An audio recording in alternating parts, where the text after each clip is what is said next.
undefeated champion is well within their sights. The Cardinals soar in with strong-armed quarterback Nate Davis guiding one of the most prolific offenses in the land. Northern Illinois counters with one of the top pass rushers in college football. Larry English and the Huskies have their own title dreams. Northern Illinois at Ball State coming up next.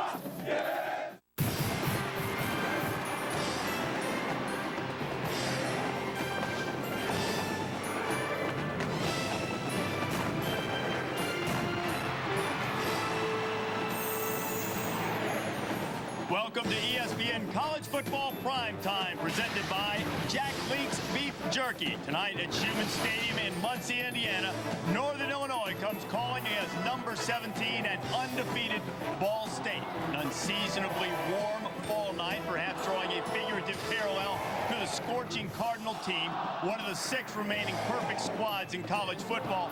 2 teams undefeated in conference play in the MAC West, Central Michigan and Ball State. Northern Illinois right on the heels of the leaders, and tonight the Huskies hoping to make a statement on the road against the Cardinals. Glad to have you with us. A little midweek college football. Reese Davis flanked, as always, by my Hall of Fame running mates, Mark May and Lou Holtz. Mark, big-time talent at quarterback leading this Cardinal offense for Ball State. And that would be the junior Nate Davis. He's been absolutely brilliant throughout his career, leading Ball State in career passing yards of 7,700 and career touchdown passes with 63. He's been just as brilliant this season, throwing for 15 touchdown passes and just 5 interceptions. The extremely mobile quarterback can do it with his feet along with his arm. And not only that, he's got great hands, Reese, because he's also caught a touchdown pass this season. For Ball State to have success tonight and beat Northern Illinois, they're going to have a big game from quarterback Nate Davis. And trying to shut him down will be a very good Northern Illinois defense. And Lou, we talk a lot about Ball State being undefeated, and rightfully so, but Northern Illinois only 11 points away from being undefeated as well. Yeah, and the fact that they won 2 games and lost 10 last year really makes it amazing. And the reason for the turnaround has been the outstanding defense. Last year, they gave up 31 points a game. This year, they're number 10 in the country in total defense. They are number 9 in the country in scoring defense, giving up only 13 points a game. They have a great pass rusher, was mentioned, Larry English. He has 27 career sacks. Outstanding athlete, and they are very, very optimistic they can beat Ball State tonight. And an emotional moment here at Schumann Stadium. That is Dante Love in the middle. Love suffered a broken neck in a game back on September 20th against Indiana. He was an all-around playmaker for the Cardinals. He is still really rehabilitating from his injuries, and he's going with his teammates to midfield for the coin toss tonight against Northern Illinois. Dante Love was on course to break virtually every receiving record here at Ball State. Still ranks among the best receivers of all time here at this institution. He had NFL aspirations, and it's just great, guys, to be able to see him out on the field right now. It definitely is. His attitude about this entire situation has been just amazing for this young man. He definitely has tremendous character, and it is a great pleasure to see him out there walking around. This is head, and this is tail. That's head, that's tail. I want you to call it before I flip it. What do you call? Tail. Tail is the call. It is heads. Ball State, you have won the toss. You want to receive. Which way do you want to kick? Put your backs to that goal. Put your backs to this goal, please. Ball State has won the toss.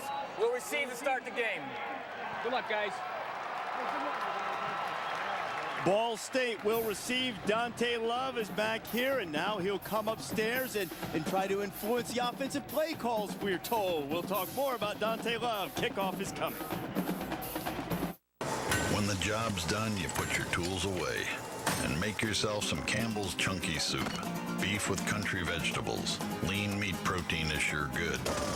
After a day, working the line. Fill up on the good stuff.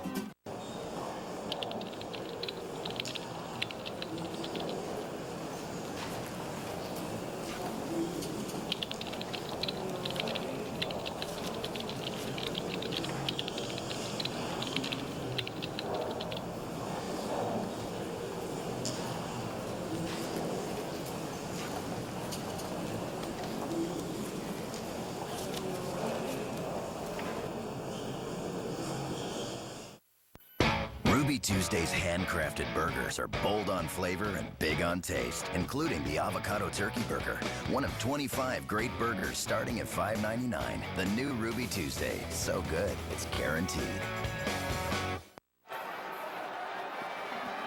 The appearance of Dante Love has already energized this crowd here in Muncie, Northern Illinois. Number 17, Ball State, getting set to kick it off. We go down on the field now to Rob Stone.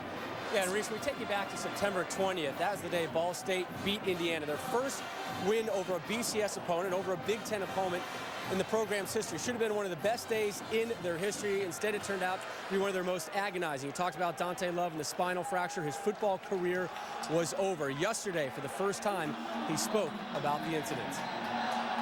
All the hard work that we put in over the summer, and I mean, how the team is just coming together and playing great football right now.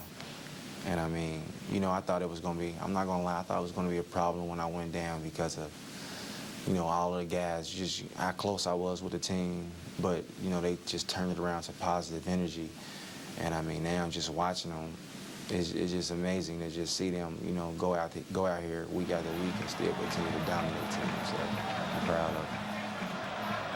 No, Dante, the crowd is proud of you. Reese, the emotion, as soon as they saw him leaving the football office, this place lit up like you two had just hit the stage, chanting, "We love Dante." Great moment down here, Reese.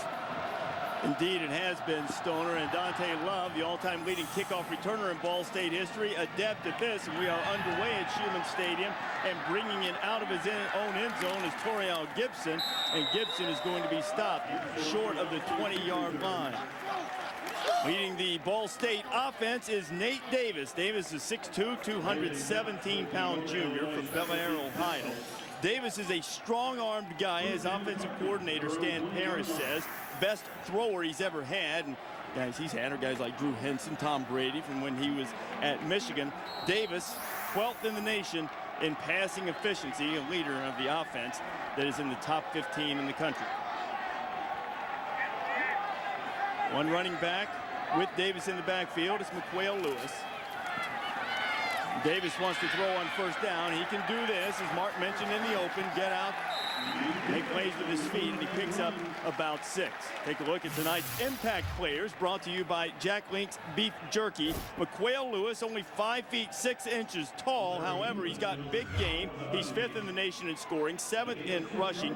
Briggs Orsbun has taken many of Dante Love's routes. He is a freshman with a lot of skills. And Darius Hill, tight end, a weapon in this offense. He has 4 touchdown catches and 23 receptions on the year, and you'll be able to see the starting lineups going across the top of your screen.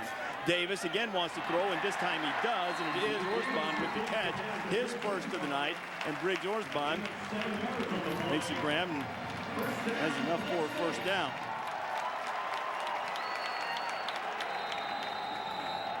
Davis is strong-armed junior, as we mentioned, and you'll notice a couple of things about him tonight. First, he wears gloves on both hands. That's because when he first arrived here at Ball State, he had trouble getting the snap. He also, I don't know if you'll be able to see this as often, he doesn't grab the laces when he throws the football. He gets it on the other side. I had a quarterback like that, and they couldn't change it, but he threw it well. And so does Davis, this time keeping it on the ground with Lewis, his first carry of the night. It's up close to the 35. Brady Hoke is the head coach at Ball State. He's in his 6th year. He's 30-37. Hoke, an alum here at Ball State, part of a 1978 Mid-American Conference Championship team. Also part of the 1997 staff at Michigan that won the national championship.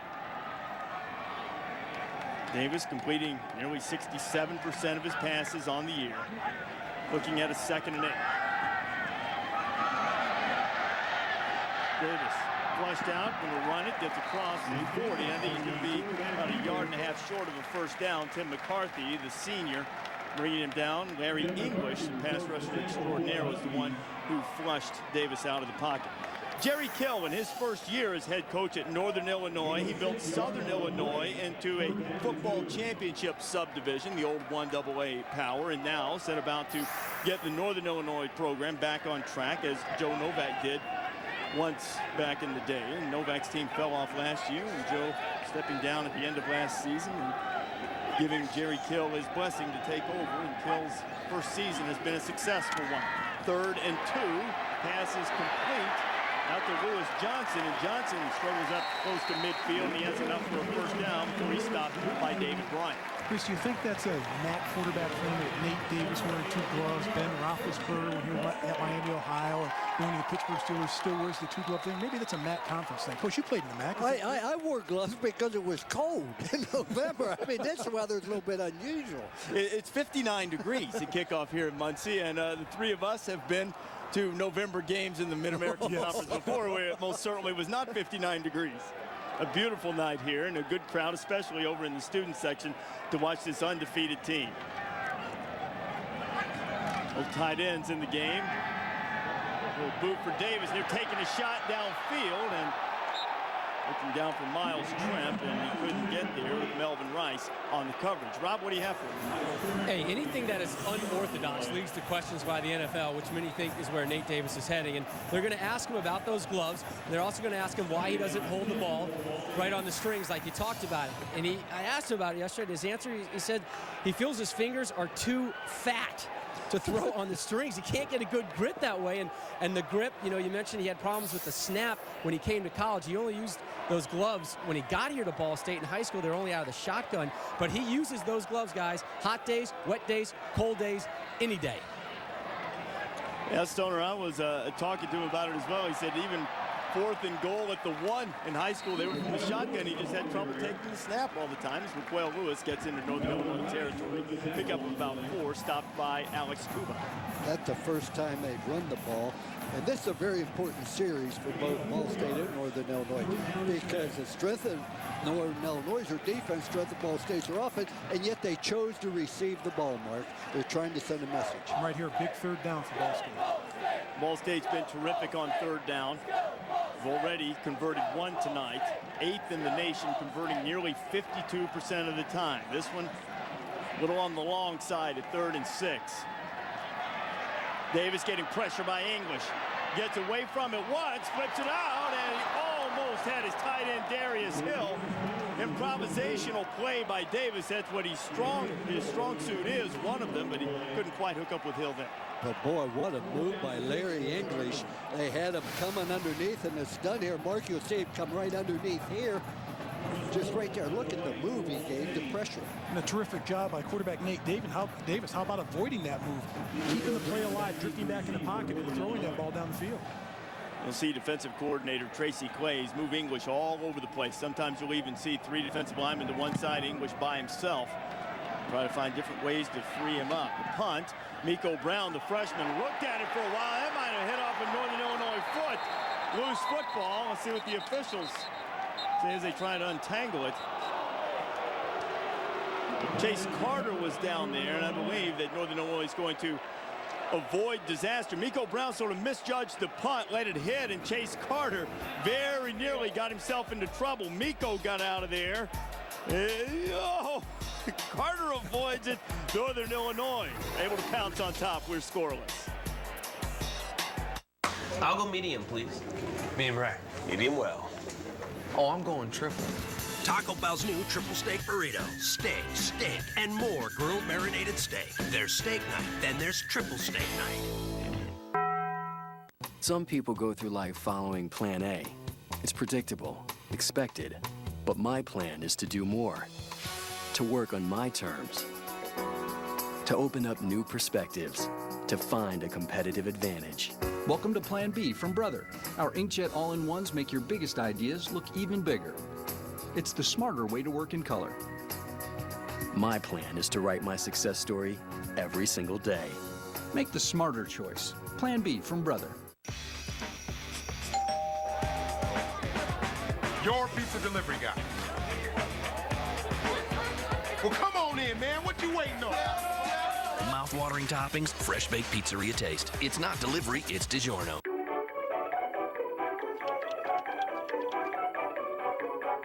One of these pizzas won't leave your wallet on empty. For fresh delivery taste without the delivery price, it's DiGiorno.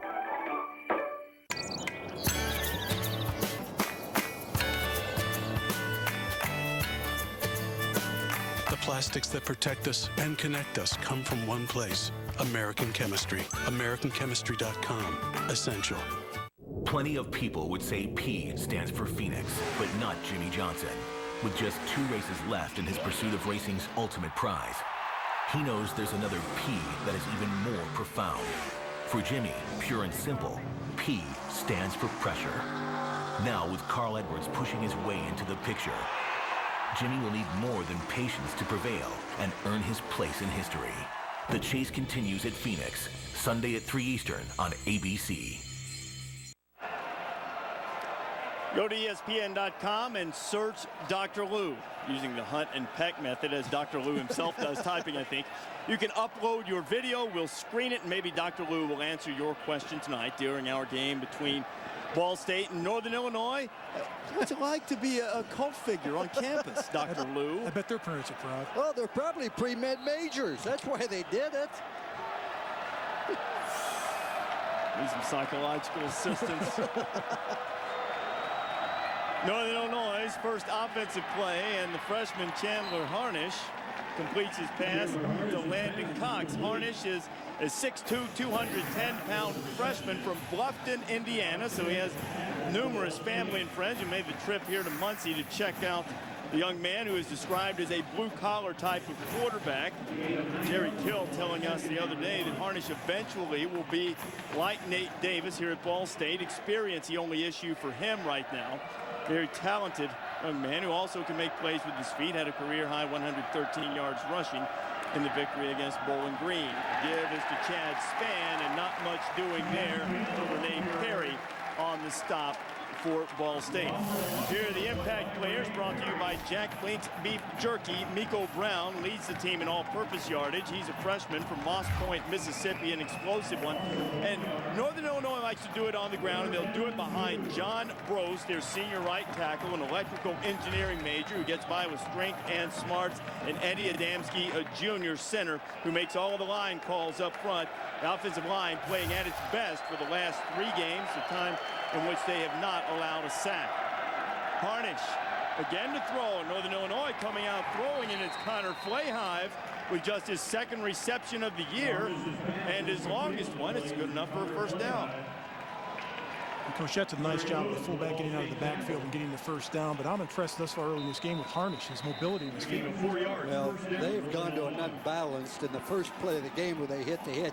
That's sort of an option. It's a called run, but if they single cover him, he just raises up and throws it to the wide receiver. They are again in an unbalanced line. It's something that Mark Smith, the defensive coordinator at Ball State, told us they would do, and here is Spann. And running tough. Spann still on his feet. He's close to first down yardage. And this is the type of football team that Northern Illinois is. They want to smash mouth you and run the football. Well, the 2 times you saw him run, the receiver and the tailback, they go north-south. I mean, they're going to go between the pylons. There's no east-west in their style, and that is why they've had a great turnaround. They're very physical, Mark. A terrific job by the offensive lineman skinning around, getting blocks down the field. That's 300-pounders running around the whole pile and making an extra block down the field.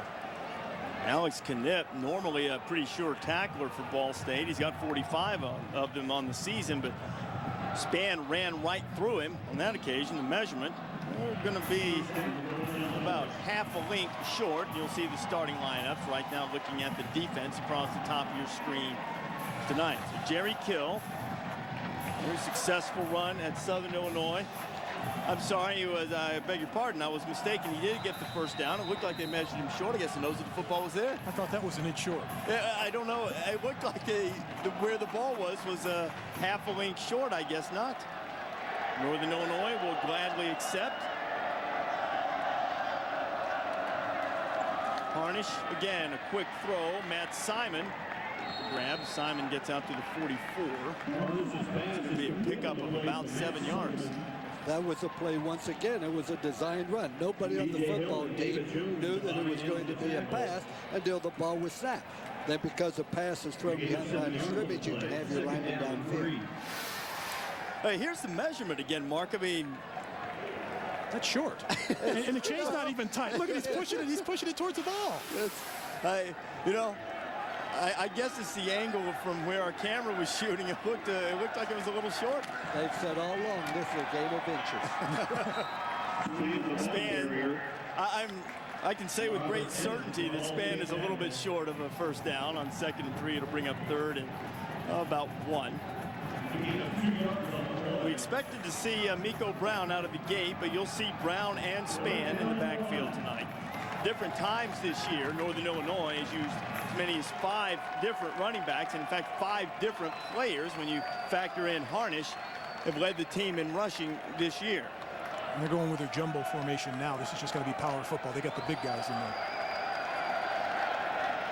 There is Miko Brown, and saw him a moment ago looking on. Again, they'll load up the line. Spann got hit in the backfield almost immediately, but struggled forward. Brandon Crawford, 32-year-old former Marine defensive end, was back there, but it'll bring up a 4th down now. What they did is they pulled their left guard, Jason Anyabuaga, and look at him pull out around here, and that creates a vacuum right there where he doesn't take on the block that's behind him because he can't see him. He only sees a block in front of them. On short yardage situations, coach, if you're going to line up with 2 tights, get the big hosses out there, just slam the ball straight ahead. I wouldn't pull any lineman. I agree with you completely, particularly with that result. And it worked. I would have said that's a great call. But you're right. When you pull linemen on short yardage, you run into problems. So Northern Illinois gets nothing. They'll punt it away on 4th down. B.J. Hill received the Ball State. Hill trying to find a crease, and he's hit just as he crosses the 20. Knocked down at the 22-yard line by Josh Allen. So each team has moved the ball just a little bit, and Davis will have another opportunity scoreless here in Muncie. Jack Link's Beef Jerky presents Messin' with Sasquatch. 5 feet from the hole, right here.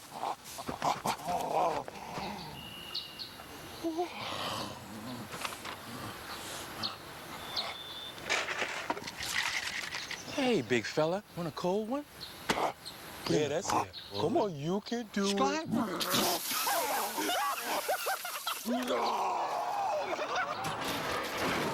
Jack Link's Jerky. Feed your wild side. It's time to get more out of your tires. It's time to get Cooper. Because now during Cooper's National Take the Money and Ride event, you'll not only get unbeatable performance, you'll get a $50 rebate by mail when you buy 4 qualifying Cooper tires.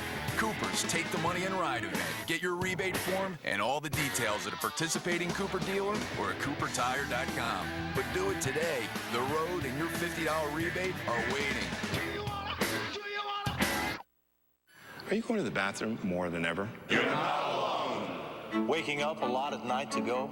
Stopping and starting. Feeling that urgency. You're not alone. Lots of guys get urinary symptoms due to BPH, also called an enlarged prostate. And for many of these guys, prescription Flomax reduces their urinary symptoms due to BPH in 1 week.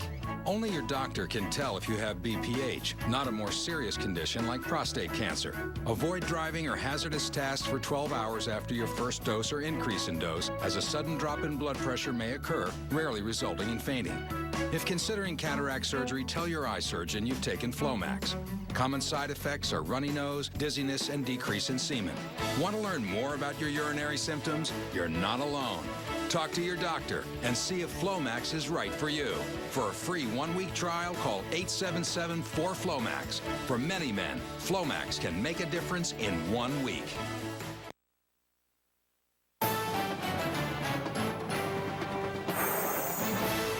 ESPN's College Football Primetime is presented by Jack Link's Beef Jerky. Feed your wild side. A little fun outside of Schumann Stadium tonight. Ball State trying to remain undefeated. Cardinals and the Huskies of Northern Illinois have had the ball once. A little bit of a movement on each offense, but no scoring as of yet. A little program comparison between the two. Northern Illinois located in DeKalb, Illinois. It's roughly an hour from Chicago. Ball State and Muncie, Indiana. See the number of MAC titles and bowl appearances between the two. Ball State has the ball again. Quayle Lewis, not listed on that program comparison. The notable alums, and I'm sure most people realize that David Letterman is an alum at Ball State, but Lacey Underall of Caddyshack fame, the actress Cindy Morgan, is a Northern Illinois alum. I never slice at Bushwood. Gambling's illegal. How about Michael the Turner Burner? He too is and Garrett Wolf. Yep. Which, by the way, Garrett Wolf, one of the reasons that McQuail Lewis and also Turner, Thomas Hammock, their history of running backs really drew him to Northern Illinois.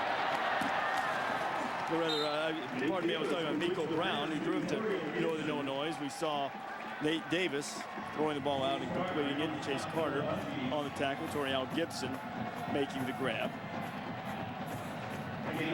Bring up a 3rd down and about 4 to go. Ball State tackles exceptionally well. It's obvious why they're a good football team, Mark. They take good angles of pursuit. They play team defense. They play physical, and they tackle well.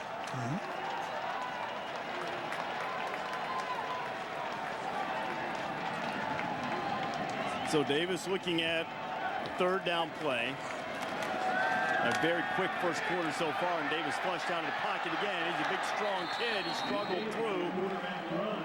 Got loose from one tackle and is finally dragged down by Brandon Weiss. He's going to be marked short of the 1st down by about a yard.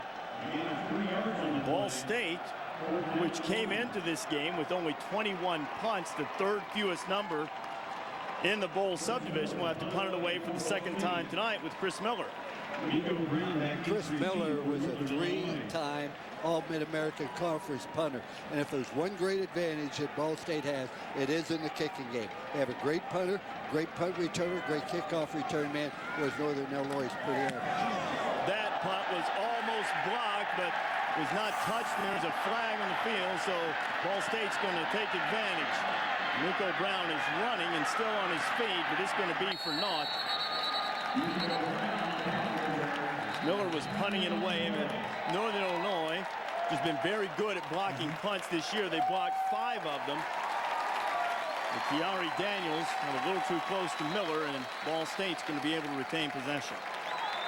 When you rough the punter, it is strictly because you took a poor angle. Roughing the kicker on the defense. 15-yard penalty, automatic 1st down. We're going to see this again. You'll see if you take the poor angle, you're going to end up hitting the punter. You have to take the ball off the punter's toe. I want that. There's had a couple of guys get him, didn't they? No point in just pinning it on Daniels there. He had friends helping him. That looked like a team meeting. Northern Illinois has blocked 5 punts this season. It's a school record. One of them most recently against Bowling Green. They had a return call, and they ended up getting a punt block anyway. It set up the game-winning field goal with just a few seconds remaining in the game. Kills team not so fortunate this time around, so Ball State has it. 1st and 10. Lewis running and getting into Northern Illinois territory down to about the 48. I like McQuail Lewis, the way that he runs the ball. He's built low to the ground, 5'6", but he's got a lot of power and strength running downhill with the football. He's got close to 1,000 yards coming into this game. At 989 coming into the game, averaging almost 6 yards a carry. That's what you like, powerful guys that can hide behind those big 300-pound offensive linemen where you can't get a good grab on them. Lewis has done exceptionally well in his schoolwork. He's been a dynamic part of this offense. Davis to throw. Davis has his man. It's Miles Tremp. Tremp has enough for the 1st down. Saturday night on ABC features a tough test for perhaps the hottest team in the country. Texas Tech, led by Heisman candidate Graham Harrell, taking on Oklahoma State. Also, some of you will see Cal and USC. That's Saturday night, 8 Eastern, 5 on the West Coast on ABC. 2 of the best wide receivers in the country. Des Bryant for Oklahoma State, Michael Crabtree for Texas Tech will be squaring off. That'll be an exciting game to watch. Both of them have made a few plays this year, haven't they? Davis on the roll, and again he has Tremp. He's knocked out of bounds at about the 35. Send it to Ryan Burr in the studio now. All right, thanks, Reese. The Jacksonville Jaguars may get a look at Dante Culpepper. The recently signed Lions quarterback practiced Wednesday, and he could start this Sunday. Second-year pro Drew Stanton could also get the start for the winless Lions. Now, David Tyree was a Super Bowl hero for the Giants, but he won't get to help the G-men repeat. Placed on IR today, his season is done. SportsCenter follows our game on ESPN2. Reese? All right, Ryan, look forward to that. Second down play for Ball State. And late in the first quarter, and they've applied a lot of pressure to Nate Davis. He's been able to avoid most of it. Davis firing down close to the goal line. And a tremendous grab by Briggs Orsbon. And that's what I'm really impressed with quarterback Nate Davis. He can keep the play alive. He's got magnificent quickness with his feet and his vision down the field to play. To keep this play alive, he's always looking to make something happen. He wants to throw it before he runs it, Coach. He makes a spectacular throw on this play. Boy, he has a strong arm, a quick release. He is impressive. We mentioned earlier Stan Parrish saying that maybe not the best passer just yet, but he's the best thrower of any of the quarterbacks Parrish has had. 33-yard gain on that play. And Parrish has had a lot of great quarterbacks. He has experience in the NFL. He had Brad Johnson, Rob Johnson there as a backup. I don't dispute that. He's most impressive. But if you did have a quarterback who was... It's challenging that the passer was beyond the line of scrimmage when he threw the ball. He was very close. We'll see if Davis did cross the line of scrimmage. The point I was making, if you coach a quarterback and let's say you had one previously, it was better, you wouldn't say he's not as good as the other one. I mean, that's the best one I ever had. Yeah, because he's the one you have right now. Bump him up, pat him on the back. But I tell you what, boy, he is impressive. Well, Davis was on the roll, and we'll check the line of scrimmage blue line. You see it was about the 34. I don't... Nope. No way. Nope. Not there. It wasn't even close. I never even thought it was... Well, I tell you, what a nice release. You have to keep him contained, Mark, because if they keep him contained, they will get to him. They're having a hard time blocking Larry English, but he breaks contain all the time. And he's so mobile with the football and so intelligent. The junior does a terrific job of seeing the entire field with his vision and making quick decisions. So the ball is down on the 1. Now, just to be clear, the ruling on the field was not illegal forward pass. The ruling... Northern Illinois is charged a timeout, and they are out of challenges for the remainder of the game. So Jerry Kill spins that wheel of fortune and comes up empty, as the ruling on the field is confirmed that Nate Davis was not past the line of scrimmage. So the 33-yard gain to Orsbon stands, and Ball State now is looking at a 1st and goal from the 1. How about Briggs Orsbon that caught that ball? True freshman. There's a lot of talent on the football team that's young that'll be back next year competing for jobs and come back as starters next year. So they've got a pretty good wealth of talent here. Lewis going for the corner. Lewis gets nothing. Coach, you know that's one thing about being on the goal line. Never stop your momentum. If the play's not there, just go ahead and slam it in behind the blockers and try to move the pile. Yeah, but not if you're 5'6". But he's powerful. He's powerful. 185 pounds, 5'6", built low to the ground. He's got leverage. It's obvious you've never run the ball before. I was too smart. Yeah. A lot of enemies out there that want to get you back. Lewis lost about a half yard. 3 tight ends in the game right now for Ball State, and they'll try it the other way. Lewis ducking inside Larry English, spinning off and scoring the touchdown for the Cardinals.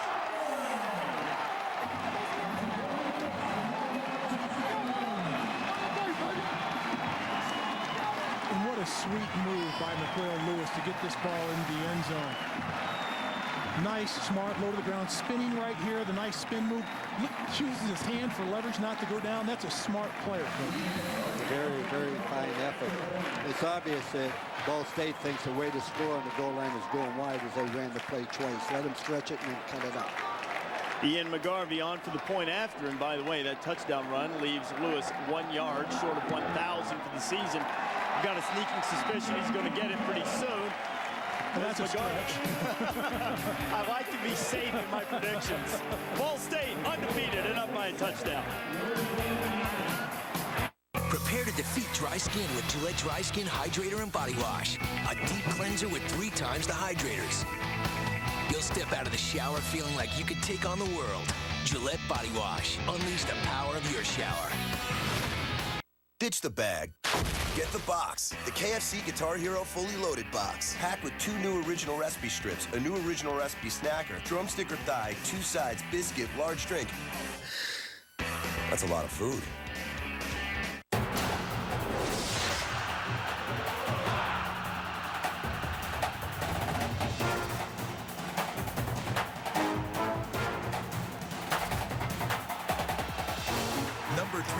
State looks to remain undefeated and stay in the wild race for the championship as they face a dangerous conference road test against Iowa. College football presented by Best Buy, Penn State, Iowa, or other regional action. Saturday at 3:30 Eastern on ABC. College football lives here. I'm going in. Yeah, wait up. It's one of the greatest stories ever written. I think there's a code in this book. But one man believes it could unlock a centuries-old mystery. Look out! Where are we? The center of the earth. Get ready. Everything in the book is real? We're surrounded by lava! For the next dimension Tell me it's daylight, otherwise I don't want to know! of adventure. Journey to the center of the earth. Now available from DirecTV pay-per-view movies. The DirecTV Rewards Visa Card delivers more DirecTV for less. Turn your everyday purchases into discounts on our exclusive sports packages, your favorite premium movie channels, or state-of-the-art HD DVRs. Apply today and you'll get $5 off your monthly DirecTV bill for a full year. There's simply no limit to the DirecTV Rewards Visa Card. Call now and let the savings begin. You can see tonight's telecast, beautiful high definition on ESPN2 HD. It is Frog Baby Pond here on the campus of Ball State, Muncie, Indiana. Northern Illinois and the undefeated Cardinals ranked 17th. Latest BCS standings getting late in the first quarter. They had the first touchdown on the board. McWhale Lewis finishing off a 9-play, 77-yard drive. That's 7 straight games with a rushing touchdown for Lewis. A drive that was kept alive by a roughing the punter penalty and also aided greatly by a 33-yard completion from Nate Davis to Briggs Orsbon. Davis 4 for 4 on the drive. So now Northern Illinois will have a chance to answer. And returning the kickoff is Miko Brown. Brown has some running room, and he's knocked out of bounds at about 37-yard line. So now Northern Illinois will try to get its offense on track as we get down close to a minute and a half remaining in the first quarter. Chandler Harnish, freshman from here in the state of Indiana. He's hit all 3 of his passes, but all for short yardage so far. 3 for 3, 20 yards for the Huskies.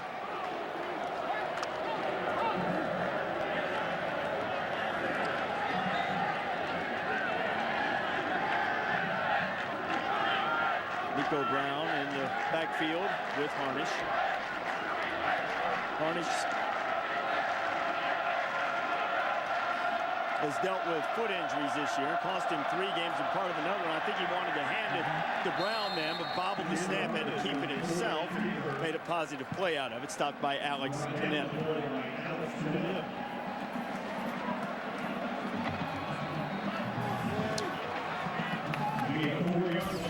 Bring up the 2nd and 6. And you see, they've tried to keep Harnish in a comfort zone. They want to keep him out of 3rd and long. Experience, the only thing he lacks. And you see, against Bowling Green, a 3-point win on a field goal at the buzzer. The wide receivers didn't have any catches, but tonight they've had a couple of short receptions already, and they're all spread out. Another throw to a wide receiver, and again, a nice safe throw. Landon Cox catches it and gets across the 45 to about the 47. He'll be a little over a yard short of the first down. And even though we've only seen him for a couple of drives, Chandler Harnish looks like he's very comfortable in this offense. What they want to do is make sure they put him in 3rd and manageable situations where he doesn't have to throw the ball vertically. He can run the football because he's very mobile, get it to the backside of the backfield. Right now, it's in a position where it's a manageable situation for the quarterback, 3rd and 1. And because of the injuries, Harnish has played. Dan Nicholson, a senior, has played. DeMarcus Grady has played some as well. Harnish is the leader right now. Chad Spann hit in the backfield, and he won't have enough. Andrew Putoff with the stop for Ball State, and again another big play by the defense on short yardage as we come to the end of the first quarter. Brady Hoke, defensive-minded guy, as the defense playing very well thus far on a night when Dante Love went out for the coin toss, an inspiration to his undefeated Ball State teammates, and the Cardinals are up by a touchdown at the end of the first quarter.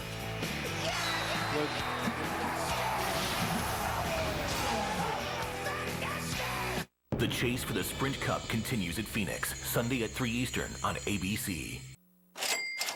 Have you ever had a extra double stack and thought, hey, this is only 99 cents. I should give it to my friend.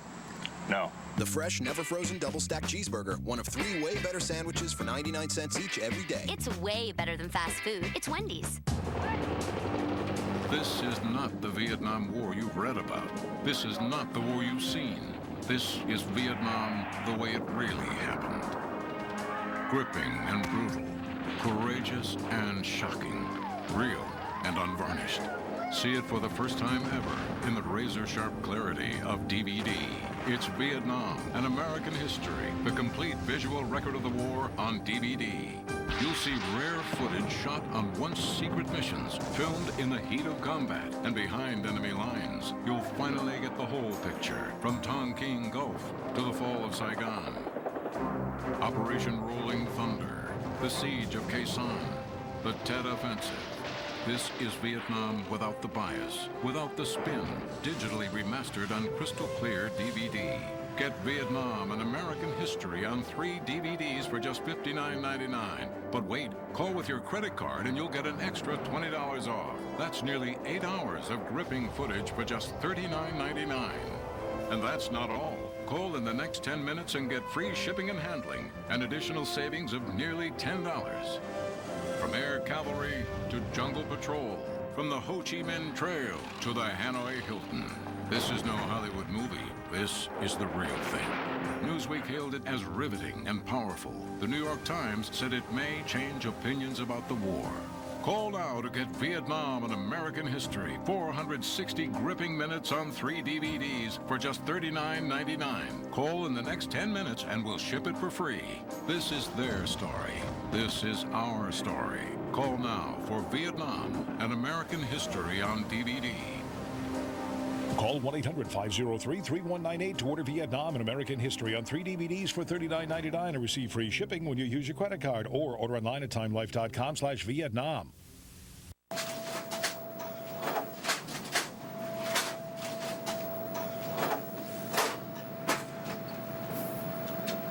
Chosen one, huh?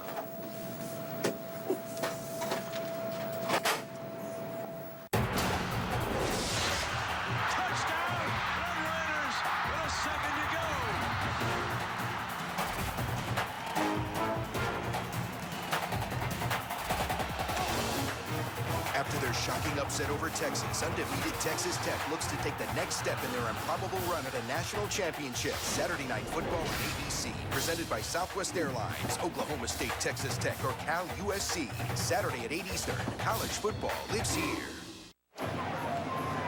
Head into the second quarter here in Muncie, Indiana. A nice, warm night. Ball State, plenty to cheer about for the undefeated Cardinals on top of Northern Illinois, a very stout defensive team. 7-0. Reese Davis, Lou Holtz, Mark May, Rob Stone down on the field with us. And, Coach, you were saying just before the quarter that perhaps Northern Illinois should have looked at this punt they're about to attempt differently. Should have taken time out because there's a pretty strong wind going from the right to the left. Now they're going to have to punt into the wind, and punting's not one of their strengths anyway. Haven't had to do it very often. Neither team really has this season. The time of possession has been a very important part of Northern Illinois' game, and a relatively short punt. B.J. Hill makes the fair catch, and Ball State will have it back at its own 23-yard line. Cardinals finished off a 9-play, 77-yard drive last time around. You know, Coach, I came in, I left Rob Stone and Reese Davis alone with Aaron Wellman, the strength and conditioning coach here at Ball State. And you've seen them hobbling around and hopping around because they're out doing lunges with like 25-pound plates and they're whining and crying. Don't run if you can walk. Don't walk if you can stand. Don't stand if you can sit. Don't sit if you can lie down. Don't exercise. You know that he was out there telling all of his boys, you know, I got Reese Davis and Rob Stone the other day to work out for me, and they're sore today. I guarantee that. Just make that bad man go away. You're still hobbling today. Stoner. Hey, I wanted the bad man to stop, didn't you? Hey, I know where you're running with Dr. Advil today, but I came out and the punter, Chris Miller, pregame, he goes, hey, how was the workout, you and Reese? They thought, Mayday, listen to this. They saw us in the weight room. They thought we were walk-on recruits. They were worried about their position. Now, granted, it was from a distance that he saw it. I've also taken some slack from the cheerleading staff. Has run through this campus about our legendary workouts. As long as they don't see us trying to walk upstairs players will be in business. Davis unleashed a pass. It was intended for Darius Hill. It's incomplete. If Northern Illinois doesn't get somebody in Nate Davis's face mark, he is going to tear them apart. He's got such a strong arm, great peripheral vision, but they are getting out of their pass rush lanes. Definitely. He's going to have a field day if they don't put pressure on him, but he's so mobile, Coach. They've got to contain and also put pressure on him, so they should come with some more blitzes. Here is Larry English. He is the man who typically applies pressure and gets in the quarterback's face. Gets double teamed, chipped by a back as he tries to apply pressure that time, and it was not English who got there, but instead pressure was applied. Brandon Bice knocking down Davis, and for the 4th time tonight, Ball State had a 3rd down, and for the 3rd time they failed to convert. Well, last time they kept their touchdown drive alive because Northern Illinois roughed the punter, or I don't think roughing the punter. They mauled him. With about 4 guys. We pinned it on one guy at first. You look at the replay, and there were several there. Okay, let's share some of that blame. A low punt. It's going to take a hop right into Miko Brown's arms, and now we're going to blow it dead at the 45-yard line. Say that Brown, when he fielded that, perhaps his knee touched. That might be a fortuitous turn of events for Ball State. College football continues on ESPN Thursday night. The Maryland Terrapins in the ACC, only one conference loss. They continue to control their own destiny. They're trying to get to the ACC championship game, and they'll have to go into Blacksburg and take on Virginia Tech. College football prime time presented by Applebee's Thursday night, 7:30 Eastern time. For more information, log on to ESPN.com. So I know you guys have spent some time thinking about this. Do you have a favorite in the ACC yet? Duke. I like North Carolina in basketball. I like Duke. Clemson and golf. Krzyzewski does a great job coaching the guys up. I'm sure they'll be a perennial top 5 again this year, as they are every single year. Too hard to call it in football right now. Is that the message? Georgia Tech. Georgia Tech. Georgia Tech had a huge win over Florida State last week. And Harnish has his pass complete to the senior, Britt Davis. I like North Carolina. I think the way Sexton's playing, their defense is playing, I think they will win that division. Butch Davis in his 2nd year there, trying to put out some of the fires of the rumors that perhaps he would emerge as a candidate for the Tennessee job, saying that he was perfectly happy in Chapel Hill. You don't think a coach that had only been there 2 years would pack up and leave in 2 years and take another job, would you? Oh, of course not. Of course not. Northern Illinois will keep it on the ground. With Brown, he gets down to the 41-yard line. Trey Bice with the stop. Been several great turnaround stories in college football this year, and certainly Northern Illinois and Jerry Kill working on one of them now. 2-10 in Joe Novak's final season. But Northern 5-3 and close in all 3 of their losses. Minnesota and your Duke Blue Devils have turned it around as well with fine seasons. Well, interesting, Northern Illinois has opened up the season against Minnesota up there and lost 31-27 by only 4 points. At the time, you didn't know what type of team Minnesota had, but Tim Brewster's done a fine job there. Heartbreaking loss to Northwestern over the weekend as Harnish again throws, and it's intercepted. B.J.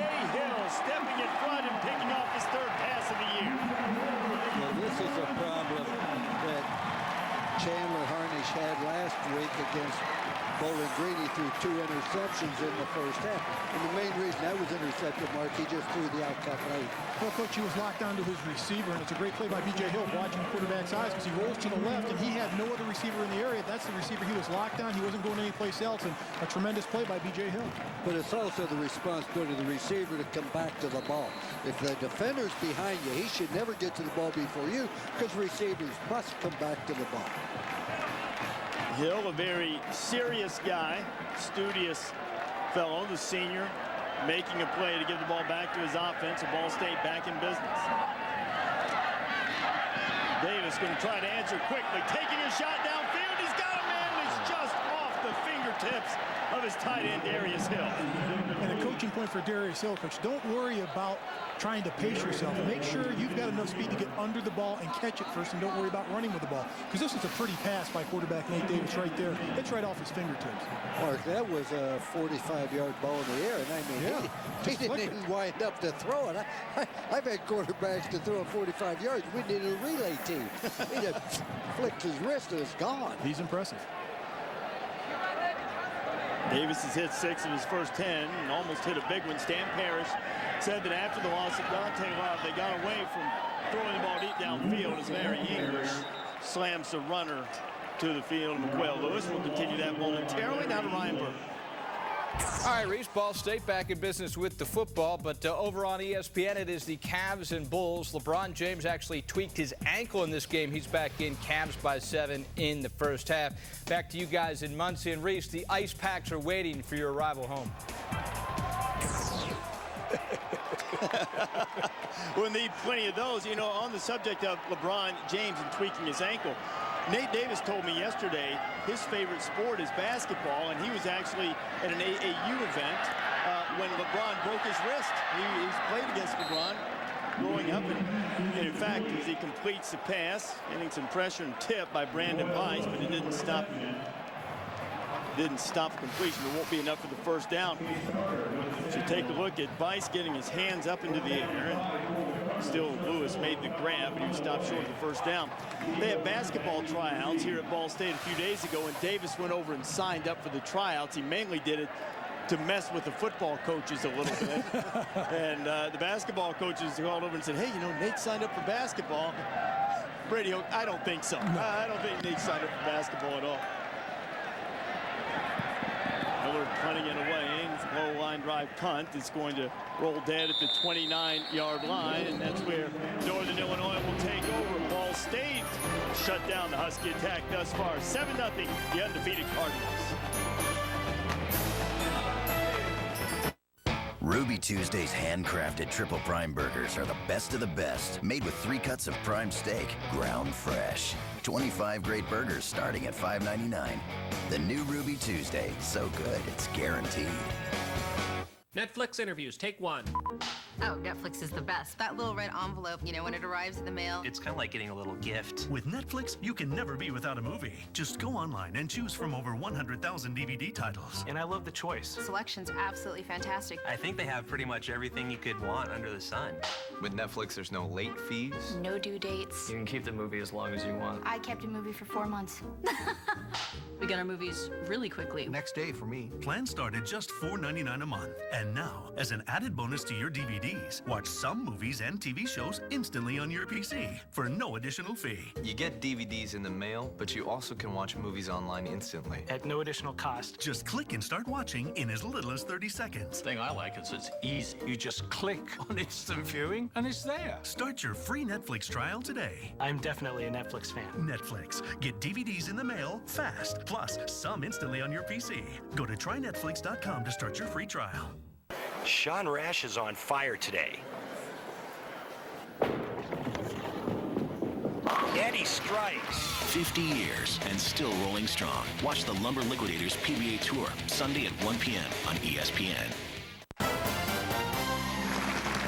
Great job, guys. Great job. Judges.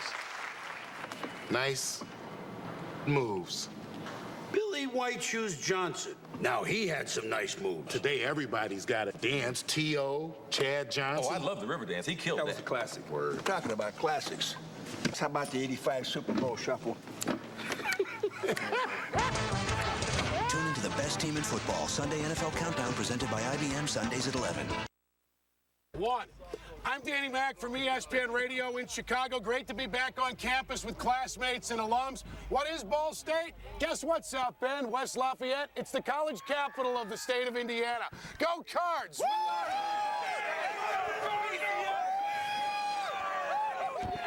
Well, Coach, I'm a fan. I'm a fan of Dan McNeil. It's the capital of football right here in the state of Indiana. It's Ball State and Muncie. Doesn't speak well for their educational system here at Ball State to have a guy make that comment. Oh, when was the last time Notre Dame was 8-0? It wasn't too long. Now you have to think about it. No, it wasn't too long ago. 93. I think they did it under Tyrone Willingham. Hasn't been that long. Northern Illinois has the ball back. Harnish threw an interception on the last possession, throws it behind his intended receiver, Nathan Palmer. Palmer had a 91-yard touchdown, and Huskies lost to Minnesota earlier in the year. This is how Ball State has reached this point. Number 17, they won at Indiana, their first win against a Big Ten team. And as Rob Stone mentioned earlier, it was a day of elation and also immense sadness for Ball State. That was the day that Dante Love was injured. 17th in the BCS standings, 8-0 record, their best start since their unbeaten team in 1965. At 9-0-1. Chad Spann now in the backfield. Spann picked up about 1. That September 20th game against Indiana, the game in which Love was hurt. Love was dynamic player, returned kicks, an all-purpose guy. They were putting him in the backfield. They had taught him to be a running back this year. They just wanted to get the ball in his hands in any way possible. He had a great time talking to him yesterday, Mark. I spent about probably 40-45 minutes with Dante, and he has such a passion for the game and such a great outlook on life from what was a horrific injury and one that threatened his mobility, but thankfully, eventually they expect him to be perfectly well. And unfortunately for that young man, he's not going to play again, but he will stay close to the game somehow, somewhere. He has such a passion for the game of football. Chandler Harnish swallowed up by Dante's teammates. David Jones was in there. A little help from Brandon Crawford. The Ball State defense is stepping up.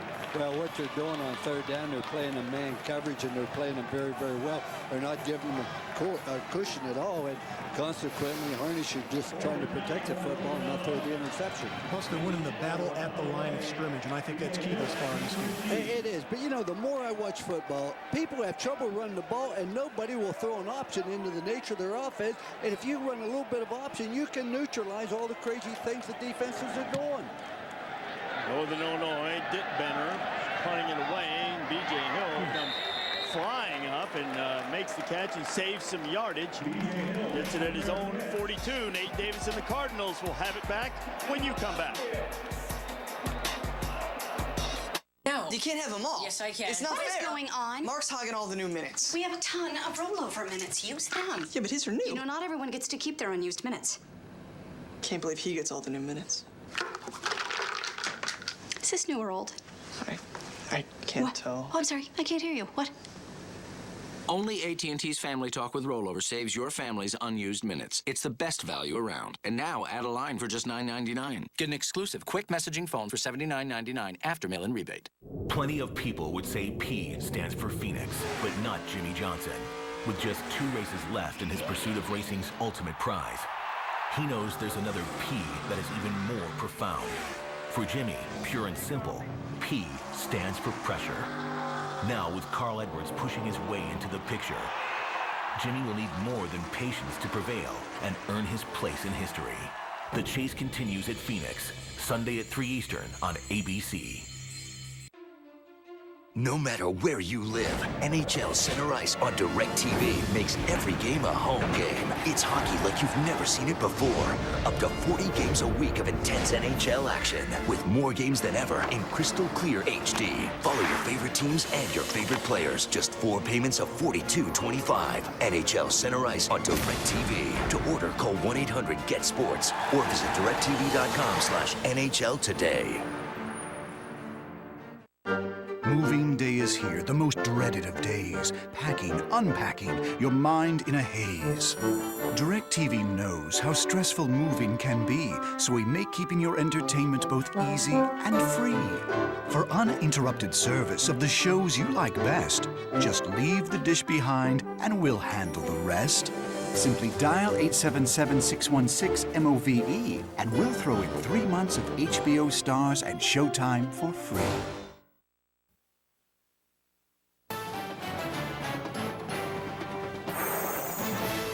ESPN's College Football Primetime, brought to you by the new AT&T. Your world, delivered. Schaefer Tower, one of the landmarks here at Ball State. Cardinals undefeated. Up on Northern Illinois, 7-0. Wow, just about halfway through the second quarter. Northern Illinois coming in with one of the top defensive teams in the country.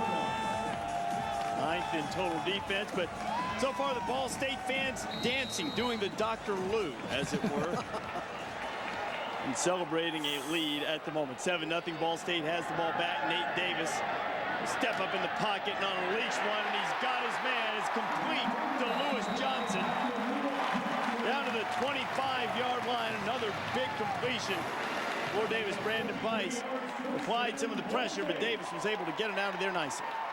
I like the way that Lewis Johnson caught that ball with just his hands and his fingertips. He didn't cradle it into his body, just reaches out with his fingers and catches that ball, Coach, for the huge play for Ball State. That's like being impressed with the catcher when the guy hits a home run. I thought Davis, I just sit there and I go, wow, he is really special. You know, that's what Stan Parrish, the offensive coordinator, told us. Said there are 4, 5, 6 times in practice that he'll make you just say, wow. I'm not messing with anything. This guy can really throw it. The give is to Corey Sykes. Sykes inside the 15-yard line and down to nearly the 12. It'll be another first down for the Cardinals. Alex Kuba on the stop. That's a good observation, because I've said this. All the great players I've coached, you can't put a film on showing the game. You walk off practice field every day and you say, do you believe what you saw him do today? That's what all the great ones do. Day after day, they amaze you. Been a very good leader for this team, particularly after the injury to Dante Love that took away some of his comfort zone. He was saying yesterday that when times got tough, he knew Dante would get open, but he's developed that level of trust with some of his other teammates. And Corey Sykes earning a little bit of trust as he gets inside the 10-yard line, stopped by David Bryant.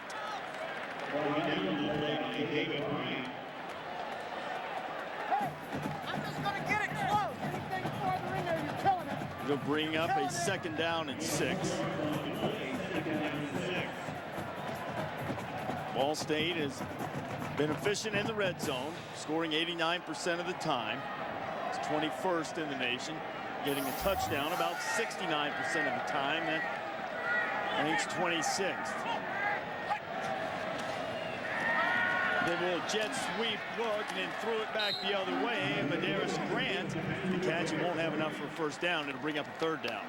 Boy, that was very well executed. Very tricky play, but obviously Northern Illinois has scouted them very, very well, because they played that well, Mark. That was well defended. They weren't tricked on that play at all. And here's a situation with 3rd down. You can still get it in there, but it's a question of, for me, as a former offensive lineman, I want my quarterback, Nate Davis, rolling out with the football.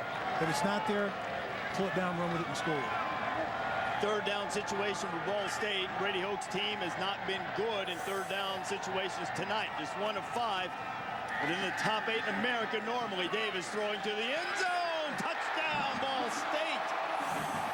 Darius Hill with the grab.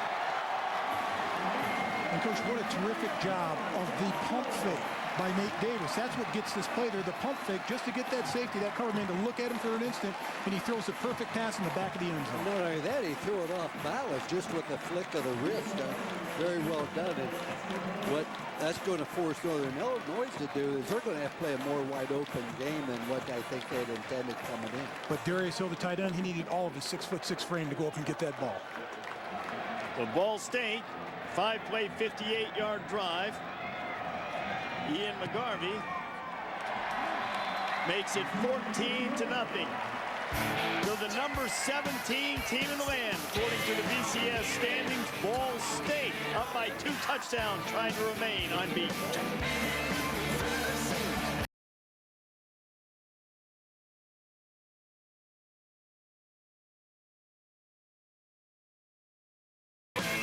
What would you do if I sang out of tune? Would you stand up and walk out on me? Lend me your ears and I'll sing you a song, and I'll try not to sing out of key. Oh, I get by with a little help from my friends. Yeah, I'm gonna try with a little help from my friends. Oh, I get by with a little help from my friends, a little help from my friends. At Hampton, we love having you here. If you plan on building furnishing, or remodeling your home, or you're just tired of paying retail, don't spend another dollar. Now, you can enjoy an incredible selection of top-quality, name-brand products priced up to 50% less than retail. Take the first step towards saving hundreds or even thousands of dollars on nearly anything for your home. Call for your free Direct Buy Insider's Guide to Buying Direct and learn what retailers don't want you to know. Each full-color page of the Insider's Guide is packed with powerful information. Discover some of the hundreds of thousands of products available from over 700 name-brand manufacturers. Everything, including furniture, cabinets, appliances, flooring, lighting fixtures, and so much more, all without retail markups. At Direct Buy, you can't afford to miss this valuable opportunity. Call the number on your screen now to get your own Direct Buy Insider's Guide. You'll also receive a visitor's pass and map to the Direct Buy showroom nearest you. The sooner you call, the sooner you'll be buying direct. So call now. Monday, harbinger of the Monday morning meeting. This is a meeting about meetings. It summarizes last week's meetings and discusses the meetings on the radar for the upcoming week. It's when the boss tells his duck joke. It's a duck. So you go, because you need the brownie points too. But with Monday comes Monday Night Football on ESPN, where Singletary's 49ers take on Warner and the Cardinals. So just remember, they're not the boss of you, at least not on Monday nights. Ball State off to a 14-0 lead on Northern Illinois. The Huskies hadn't given up more than one touchdown in a game over their last 6 games. Darius Hill has caught a strike 6 yards out from Nate Davis, give the Cardinals a 2-touchdown lead, and now Northern Illinois is going to have to get that offense untracked. Brady Hoke's team, a breakthrough of getting to a bowl game last year for the first time in 11 years, and higher aspirations this time. Miko Brown returning the kickoff. He's hit pretty hard at the 30, but stays on his feet. Gets close to the 33-yard line. Check in now with Rob Stone. All right, big play on that last drive. Nate Davis, Lewis Johnson. You think Nate Davis throws it hard? This is Johnson's glove, right? Looks good. Brand new glove. The throw ripped the glove right there. That means there's some velocity on the toss, I believe, gentlemen. Stoner, if my glove ripped like that on that pass, I'd want my money back. No comment. Look, Lewis checking out the gloves. I'm going to need a new pair. This guy's wearing them out. Sort of like the padding on a catcher's mitt. You know, you try to stuff the extra padding underneath.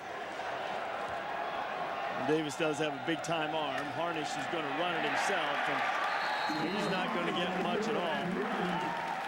Sam Woodward on the stop, the 6'2", 200-pound senior. That was a nice job by Woodward of holding his ground and watching the quarterback, not going for any fakes, just reading the ball, going to the ball, and making a picture-perfect tackle. Boy, Ball State does a nice job of everybody playing their position, protecting their gap, and you can't really fault Northern Illinois' line. They're doing a good job blocking. There's always one guy here, one guy there. It is, for the most part, a veteran offensive line, Northern Illinois. They tried to come out passing early. Blitz coming from the outside. They throw underneath to the wide receiver the other way, trying to set up a screen. The throw was low. Landon Cox caught it, but had no opportunity to run. That's a long throw. Looking at another third down, you see what the Huskies have done on their first 4 drives of the night. 3 punts and a pick. Now looking at a 3rd and 9.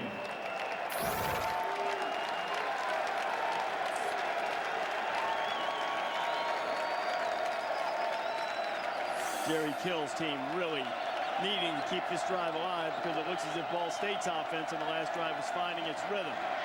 Harnish running with it, and Harnish is not going to be close to a first down. Northern Illinois will have to punt it away again. Sean Baker and Sam Woodward on the stop. And if you're defensive coordinator Mark Smith of Ball State, this is exactly what you want. You want a young quarterback, a redshirt freshman quarterback out there in 3rd and long situations. The more that you continue to put him in 3rd and long, 3rd and 7+, Coach, that's a huge advantage for the Ball State defense. Well, it's a big advantage for them, but they ran the option there for 7 yards, came up a little short of a first down because it was 3rd and long. But if they do that a little bit more on 1st and 2nd down, they're going to have success moving the ball. Andy Dittbenner punts it away. B.J. Hill Low punt. Hill looking for some room, and Hill gets drilled about the 36-yard line. Just 2 races left. Jimmy Johnson looks to hold off a hard-charging Carl Edwards in his quest for a 3rd straight Sprint Cup championship. The chase for the NASCAR Sprint Cup continues at Phoenix Sunday on ABC. Coverage starts with NASCAR Countdown, 3 o'clock Eastern Time. You can log on to ESPN.com for more information. Chris, you know, it's all about the margin in NASCAR. You know, Jimmy Johnson has such a huge margin right now. They're not going to catch him. It's in the bag. He's one of my favorite drivers. I picked him at the beginning of the season. Yeah, I tell you what, though, it's running Phoenix, and you know that track isn't banked as steeply as some of them. This could be an upset. The depth of your research never ceases to amaze me. Davis again, a flick of the wrist, wide open with the catch. Again, it's Lewis Johnson. I assumed that the glove held up on that one. First down, Ball State. They're trying to play a man-to-man coverage, and with the play action and the time that Nate Davis had, they can't stay with the receivers, Mark. And, Coach, he's out there having a good time, but look at him right here. He's got all the time in the world. It's the play fake there. He's going to roll out and create a little space. Just throws the ball perfectly, wide open wide receiver. They can't stop that. Right now, they're having fun out there offensively. Just the flick of the wrist, though. 25 more yards on the pickup. He's had 2 completions of 33. Northern Illinois defense played pretty well in spots, but he's given up some yardage in chunks. His time on the ground, they give up nothing. The Will Lewis on the carry picks up maybe 1 before Alex Kuba stops it. This is a nice defensive scheme that they have at Northern Illinois has against the run. They just can't hold up on the pass because they can't get pressure. One time he drops back, next time he spins out, next time he runs play action pass, next time he runs a bootleg, and the defensive backs can't stay with the receivers. Well, Coach, you have to be impressed with the way they're moving that pocket for Nate Davis, creating a new pocket for him, widening it out, getting him on the run. Every Saturday, when we're watching games, Coach, you talk about not giving the defense a stationary target for the quarterback. Absolutely. Davis out of the backfield now to Lewis, and Lewis gets inside the 35 down to the 34. Let me tell you why that is so important. If you're always dropping straight back, they know where you're going to throw from. They come with all the pressure. They can bring outside, inside, because they know where you're going to throw from. But when you sprint out, run a bootleg, they may bring an outside blitz from the left. You happen to be sprinting out to the right. They're completely at a loss, and they can get no pressure, plus they're short-handed. Always mix up your pocket. It's so critical to be a good offensive team. 3rd down. Northern Illinois trying to get a little pressure again. Move the pocket just slightly, and the pass is complete to Orsbon. Orsbon will have enough for the 1st down. Just a little slight move. Well, what they do on this is, and they've run this pattern completely 5 times tonight. The widest receiver goes down 7-yard sit. The inside receiver breaks out the sideline, puts a pressure on the cornerback. Does he come up? Does he go back? You see it right there. Orsbon is a freshman in Convoy, Ohio. Stan Parrish, the offensive coordinator, said he first saw him at a baseball game. Like a running catch, spin, throw it back to the infield, and then saw him hit a double and be on second before the ball returned, and a fire toward the end zone from Davis. Touchdown, Daniel F.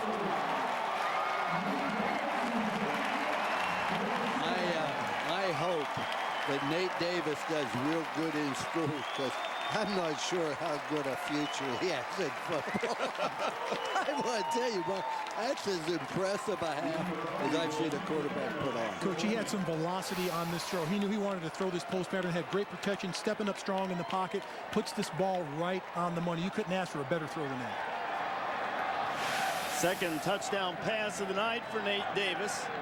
Gives him 17 on the year, and Ian McGarvey tacking on the extra point, and the Cardinals with a 21-0 lead with 1:53 remaining in the half. Davis with another dart for the score.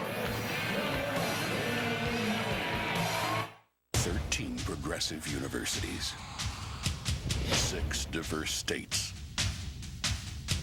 23 sponsored championships, more than 100 academic All-American athletes, 11 college Hall of Fame coaches, millions of dedicated fans, one great conference. The Mid-American Conference, the new mark of excellence. Everyone has a special talent or aptitude. At NIU, world-class faculty work closely with each and every student to help them identify and develop their own unique skills. NIU students participate in groundbreaking research, get hands-on work experience, explore their ambitions, and find their niche. It's the hallmark of an educational experience that is second to none. Discover your genius at NIU. And there is plenty of rejoicing in Schumann Stadium. Ball State undefeated and looking for all the world as if they plan to stay that way. 21-0. Nate Davis 4 for 4 on his latest drive. Threw a touchdown pass from 25 yards out to Daniel If. Davis, when he was being recruited, was sold on being the Ben Roethlisberger of Ball State, the guy that you think of when you think of the Ball State program. And with the performance like he's putting on so far tonight, it's not hard to see why. You see, he's hit 8 different receivers so far. Nico Brown returning the kickoff. Nico Brown's got some running room. Brown finally dragged down from behind and about the 45-yard line. Let's check in with Ryan Burr in the studio. All right, Reese, coming up on SportsCenter at the half, we will have the latest on LeBron James' ankle injury against the Bulls. Reese Davis has mentioned his interview with Dante Love. We'll give you a little bit of that very emotional conversation. And a lot of injuries in the NFL. We'll tell you who thinks they're in and who's out on Sunday. Reese? All right, Ryan, it's a 21-0, minute 44 remaining in the half. Northern Illinois with a couple of timeouts left. Freshman quarterback they're very high on, but he's already thrown an interception tonight. It'll play very similar to that, but this one is complete to Marcus Perez. James, if you look at the Northern Illinois offense, they just don't have a rhythm right now passing the ball. I haven't seen any passes thrown over the middle. Everything is a roll out left, roll out right, throw the out. Well, I think that the 2 interceptions he threw in the first half of Bowling Green, they came out the second half and ran the ball predominantly, Mark, but I agree with you. Getting back to Nate Davis, I hate to keep talking about it. He's from Blair, Ohio. That's down by my hometown, East Liverpool, Ohio. Do you realize how many schools he has to go by to get here? Ohio U, Kent State, Bowling Green, Miami. He goes by a lot of good schools. Should have stopped at Kent State. I think he did for gas. Kent State, the alma mater of one Lou Holtz. 30-second timeout. 30-second timeout for the Huskies in Northern Illinois, which by no means is an offensive juggernaut, but Brady Hoke, who's very involved with the defensive planning for Ball State, has to be pleased, along with his coordinator Mark Smith, with what they've been able to do tonight. They've been winning the battle of the point of attack. Well, they have, and they're playing the team defense. But the main thing they're able to do, they can play the receivers man for man and stay in the same zip code. On the other hand, Northern Illinois cannot stay with the receivers for Ball State, plus the quarterback, Nate Davis. You give him a half an inch, he'll just drill the ball in, Mark. And plus the other thing, if you look at Ball State, their offense has been on the field the entire first half. Well, there's a reason for defense that. has been worn out before. Well, that's because the other team's defense didn't play well. I mean, you're allowed to get off the field, too. I used to always say, well, our offense has to move the ball to get defense to rest. Nonsense. Defense go out and stop, and then you get to rest. So the huge discrepancy in total yards in the first half. Brady Hoke's team, it would be hard to imagine them playing much better. They haven't turned the ball over. They haven't committed a penalty. Mark Smith's defense has been overshadowed by the offense of Nate Davis for much of the season, but not so much tonight. You see the captain, Brandon Crawford. Crawford's a senior from Fort Wayne. He's 32 years old. Graduated high school. He got into a little bit of trouble coming out of high school. He started to work in a factory after missing out on an opportunity to go to college. Eventually joined the Marine Corps and found his way back here to Ball State. As a 32-year-old, he has become the captain of the defense, and Crawford, as the captain, slams Varnish to the turf. 32 years old. Must have went to high school on a GI Bill. He's actually paying at Ball State. That's what's paying for college. So technically, he's a walk-on. And on that play, he just dominated the line of scrimmage and the tackle and just pushed him right into the backfield. See the honorable discharge for Brandon Crawford in 2003 from the Marine Corps for enrolling at Ball State. Summer of 2004, he's become a staple of the Cardinal defense.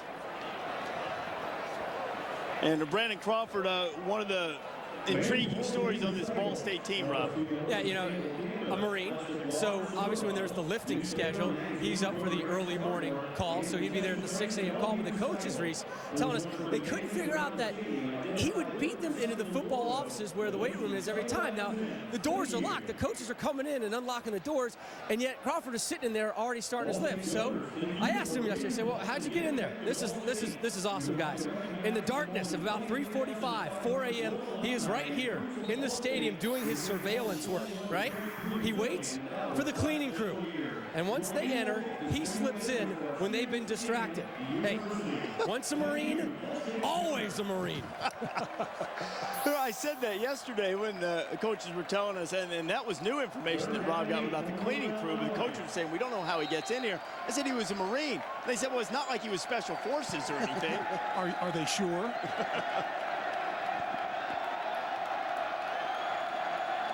Crawford had a big play to knock down Harnish, and another pressure on Harnish, and the ball is knocked down. Robert Edmonds getting a hand on it, the sophomore from Detroit, and another 4th down for the Huskies. We're going to see a replay where they just get pressure on them, and you can't throw the ball. See, he just doesn't have room. Tremendous play by the defense. Coach, you're only doing it with 3 down rushers. It's deal is choice right now for the defensive coordinator, Mark Smith, because if you can do that with 3 rushers, you've got 8 guys, you can play anything you want. I want to make a comment about him being a Marine. I was an officer in the Army.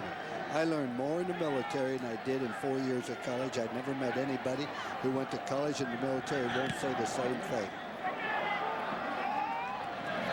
Hill hauls in the punt at the 14, and Crawford very grateful for his time in the service. It's changed him. Obviously, he hangs out with his teammates some, but he's at a different stage in his life. He's 32 years old. He restores some old cars. A little bit different place in his team. You get an education when you're in the Army.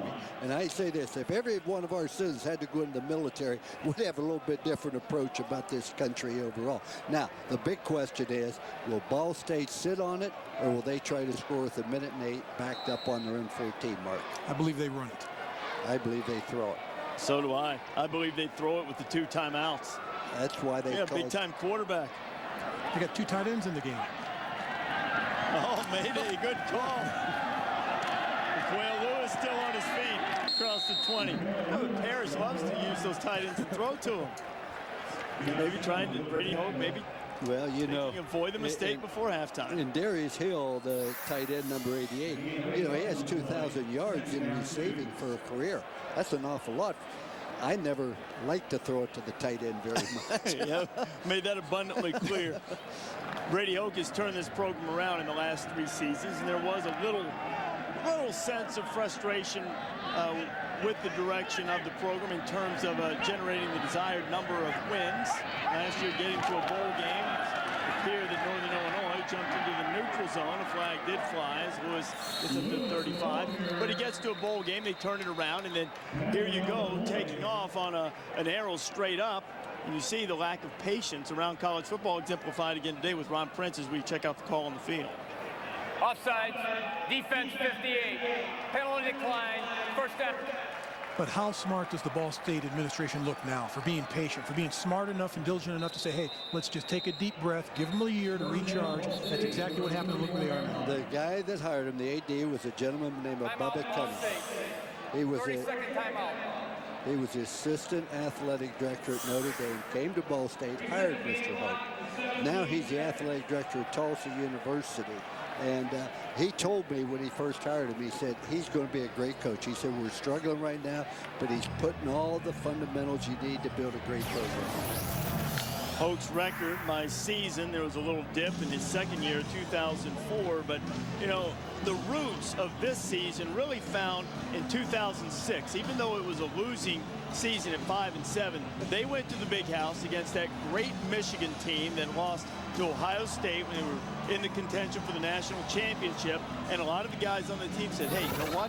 We can play. They lost, I think, 34-26, had an opportunity to tie it late, and it gave them a lot of confidence. And, you know, it's amazing how that record coincided with the arrival of Nate Davis. Did you notice that? Mm-hmm. Great quarterbacks make great coaches. Great coaches do not make great quarterbacks. So you had a lot of great quarterbacks. Oh, no doubt. Hey, no doubt. You cannot win without a great quarterback, I promise you. He certainly has the looks of a great quarterback, does Nate Davis. And again, McQuail Lewis, who's gone over 1,000 yards for the season tonight, picks up another first down. And as far as Davis can throw it, he's kind of looking at the sideline right now and said, hey, let's take a shot here. We do have another timeout. And strangely, Ball State's going to go to the locker room. I told you. He can throw it to the end zone from there. You never listen to me. You're the guy who always says try to get it in and get some more points. All right, Rob Stone's now with Jerry Kill. Rob.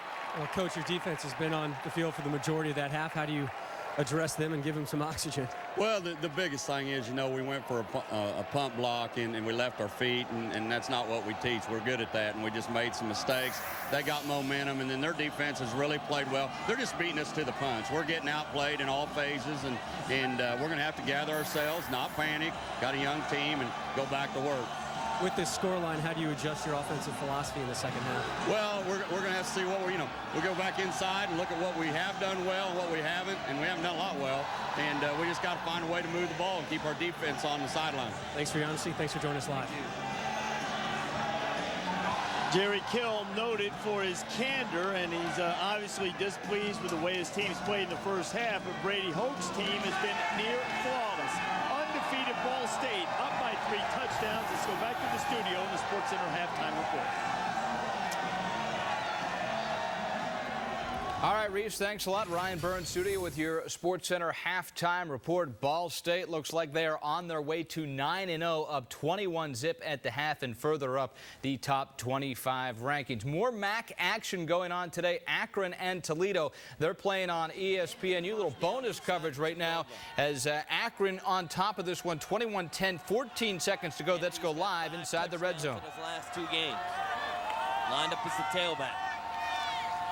And they want to throw it up to Bowser. He's double covered, and that's incomplete.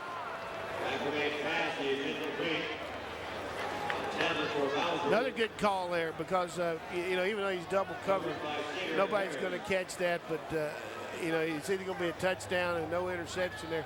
But they had max protection there, getting 2 tight ends, 2 backs. Now, this is going to be their last shot, and if they don't make this one.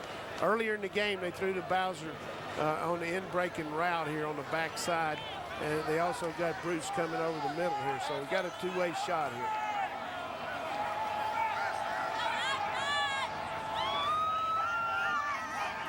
Jacquemin looking, will throw. Bruce is there and cannot make the catch. Bruce has been a stud here in the first half. Drops it. He already had 1 touchdown of the game. Well, he's the inside receiver on the trips formation.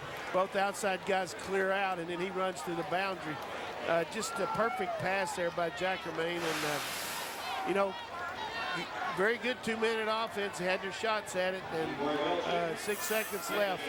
Now you got to get ultimate protection here because these guys are going to sell the ranch trying to block it up the middle. Ivelchik on the season, 13 of 18. Kick is on the way, and it is good.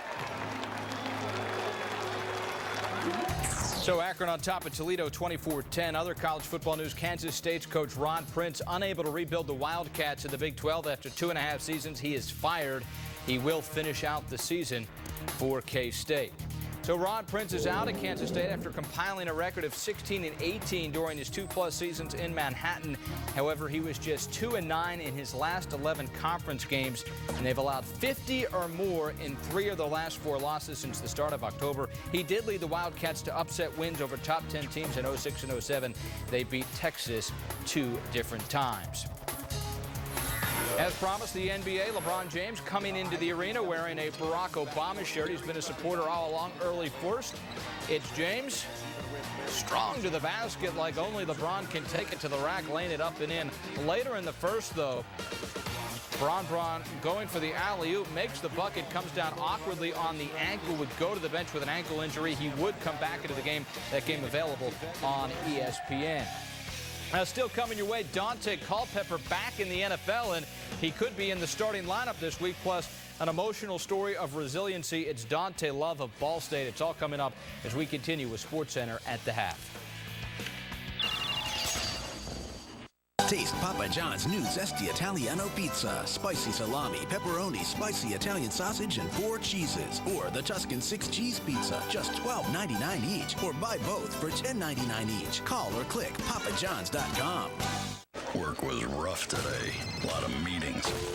Now you're filling up on Campbell's Chunky Soup. Beef with country vegetables, loaded with lean meat protein. You took charge. The people at the top have noticed. Fill up on the good stuff.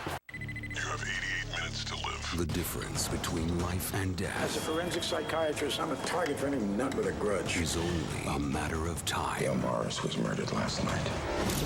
They found physical evidence that implicates you. Can't you see this as a frame? Who's a murderer now, Jack? He's got a gun! Al Pacino. I'm gonna find you. And Neil McDonough. 88 minutes. Now on pay-per-view.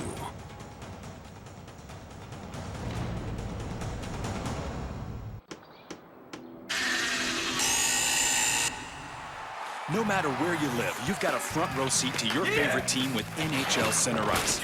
It's the only way to see all of your favorite teams, even if you don't live in their area. Subscribe now and see all the action from wherever you live. Because with NHL Center Ice, every game's a home game. NHL Center Ice, the game lives where you do. To order, call 1-800-GET-SPORTS or visit directtv.com/NHL. Primetime college football on the ESPN family of networks. Notre Dame and Boston College, 8 o'clock in the East on ESPN. ESPN2, it is Florida traveling to Nashville to take on Vandy.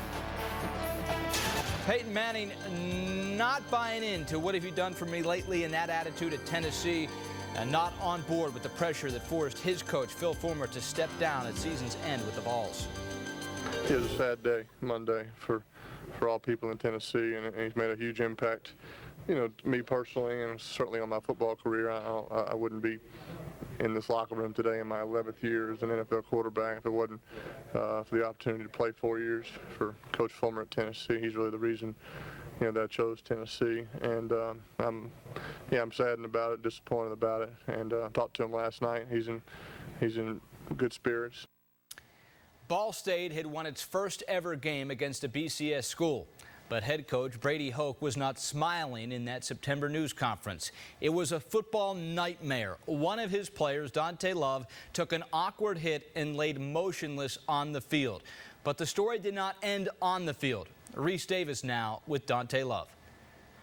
I just went into a dream where, like, for a minute, like, you know how in movies, how you can just hear your heart beating, like, it was kind of like that, and I just couldn't move, and I hit the ground slow, boom. And next thing you know, all the doctors was in my face, and I'm like, you know, back up, you know, I'm all right, you know what I mean? And, I mean, that's when they touched the back of my neck. After a while, I was telling them I was okay, and they said, oh, I think I hurt my neck, and I told them no, and they touched the back of my neck, and I was in pain, and that's when they said I had to go to the hospital. What was going through your mind when they wheeled you off the field? When I heard my teammates, that was the hardest part, you know, because I was on their sideline, and then they rolled me right over to my teammates, and I can hear them saying, you know, like, it's going to be okay, and we're going to win for you, stay strong, and that's when it just was like, oh, man. First thing I asked the doctor when I seen him there, would I be able to play again? And he said, no, and that's when I just took a deep breath, and I was like, I just thought, you know, football's been my life since I was 8 years old, so. And it was hard, and I dropped one tear on my right eye. I can remember. When you're trying to walk again, what was the most difficult part for you? I really thought that all you know, the fight I had in me, that I was just going to give up because I couldn't do it, and it was so hard to stand up. My legs wasn't working right. It was hard, and I really didn't think that I can do it, and I was starting to, you know, give up. I don't know if it was the next time they got me up and I was able to walk out in the hallway, go down, and it was okay, but the next day I was just getting stronger and stronger, and it was just, I don't know, I was just coming alive again, and I just couldn't believe it. Dante Love is a communications major, says he hopes to be a coach or find his way onto TV. Still coming on the SportsCenter at the half, Super Bowl hero David Tyree won't be helping the Giants this year. We tell you why coming up. Plus, Kyle Orton could be back with the Bears this week against the Titans. That story ahead. Mark, we have teams on both coasts that are interested, but Milos only wants to play for Dallas. Milos really wants to play for Brussels. Milos only wants to play for Shanghai. Buenos Aires. Frankfurt? Paris. Milos really wants to play for Rome. How's your Japanese? We know why you fly. We're American Airlines. This is the place. This is Ball State University. Our vibrant campus is beautiful. Creative, collaborative, immersive, transforming, innovative. I'm President Joanne Gora, and this is Ball State University. Education redefined.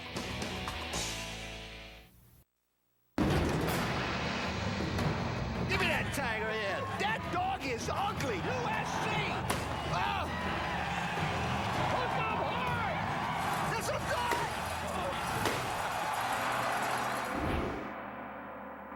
Forget the helmet. National champions. Ah, here, forget about it. Look at his face. Forget it. He can turn any crowd against him. Any crowd against him.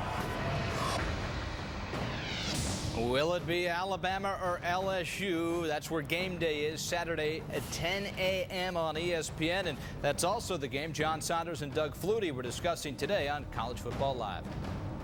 From our College Football Live studios, we look ahead to the big SEC matchup, LSU against Alabama. Everybody's talking about Nick Saban and his homecoming, and they're not going to make him feel very much it's not going to be a welcome at back. home when he gets there. But you're looking at something else in this game, and the key may be LSU's defense. I'll tell you what, we think of LSU's defense. We think of speed and upfield sacks causing havoc in the backfield. I know they lost Glenn Dorsey last year, but they were supposed to come back this year, have more depth, guys at defensive end that can fly up the field. I'll tell you what, Florida put 265 on the ground against them, scored 51 points.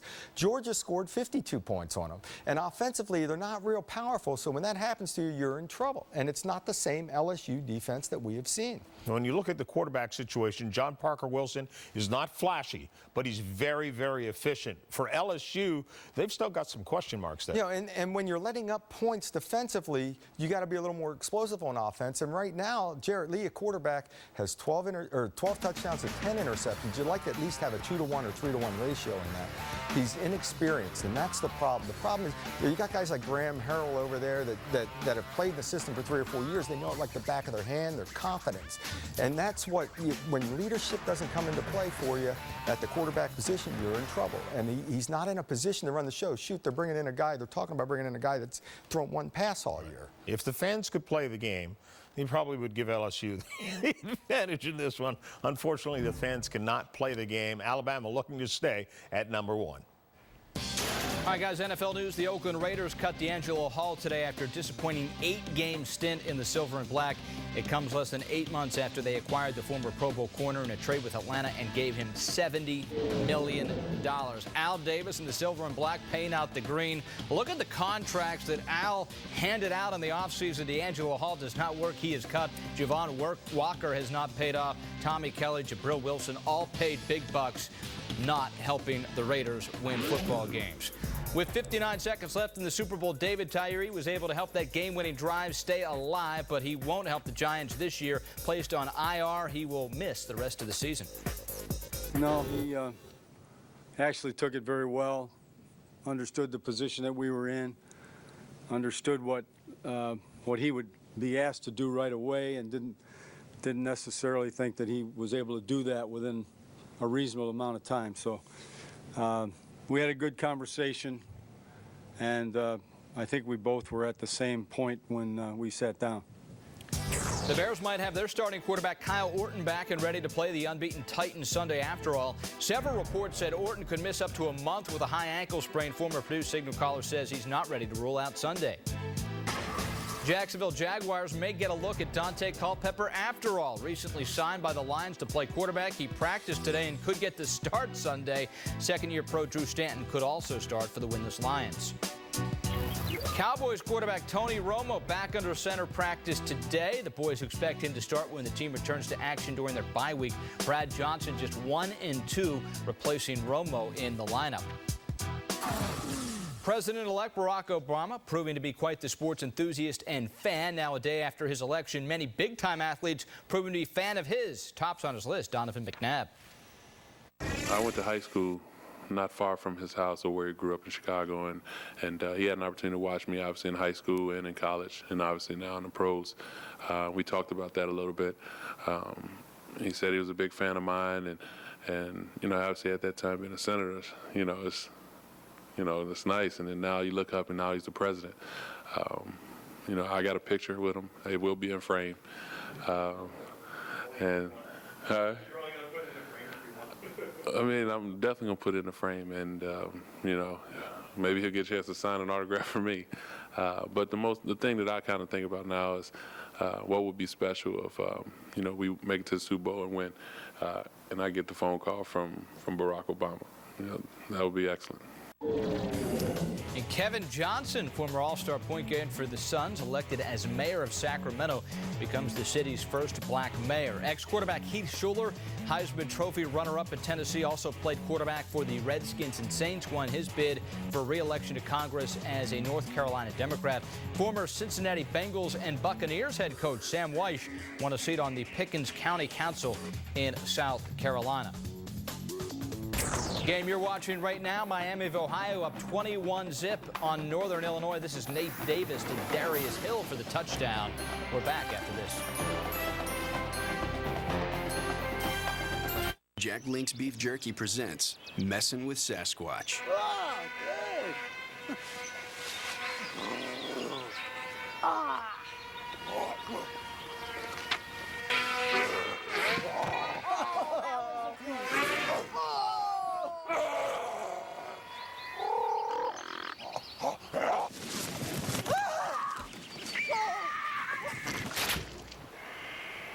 Jack Link's Jerky.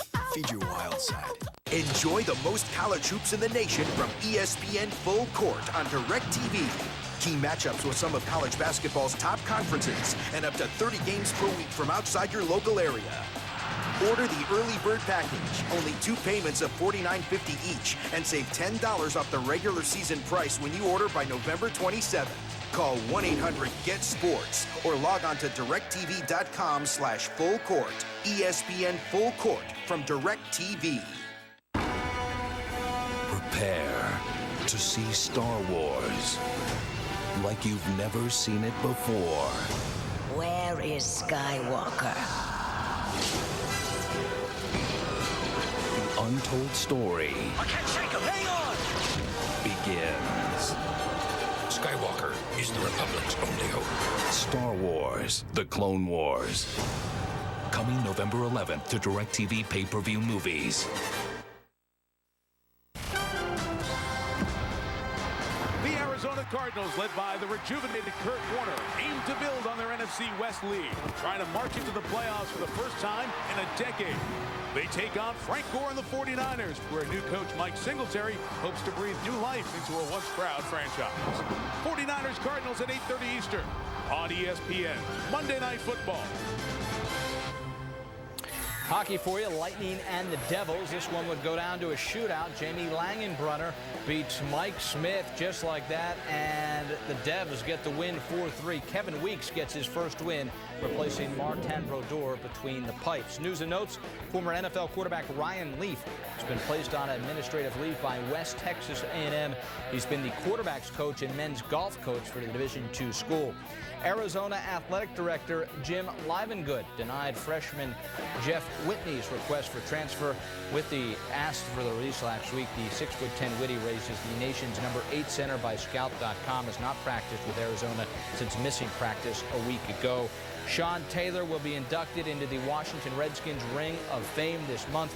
Following the first anniversary of his death, Taylor will be honored during a pregame ceremony before the November 30th home game against the NFC East rival, the New York Giants. When we come back, it's back to Muncie, where Ball State up 21-0 on Northern Illinois. Reese, Mayday, and the coach back after this. I'm Ryan Burr. Enjoy the game. Ruby Tuesday's handcrafted minis are bold on flavor and big on taste. Beef, turkey, and crab cake minis. Our new mini trio, 25 great burgers starting at $5.99. The new Ruby Tuesday, so good it's guaranteed.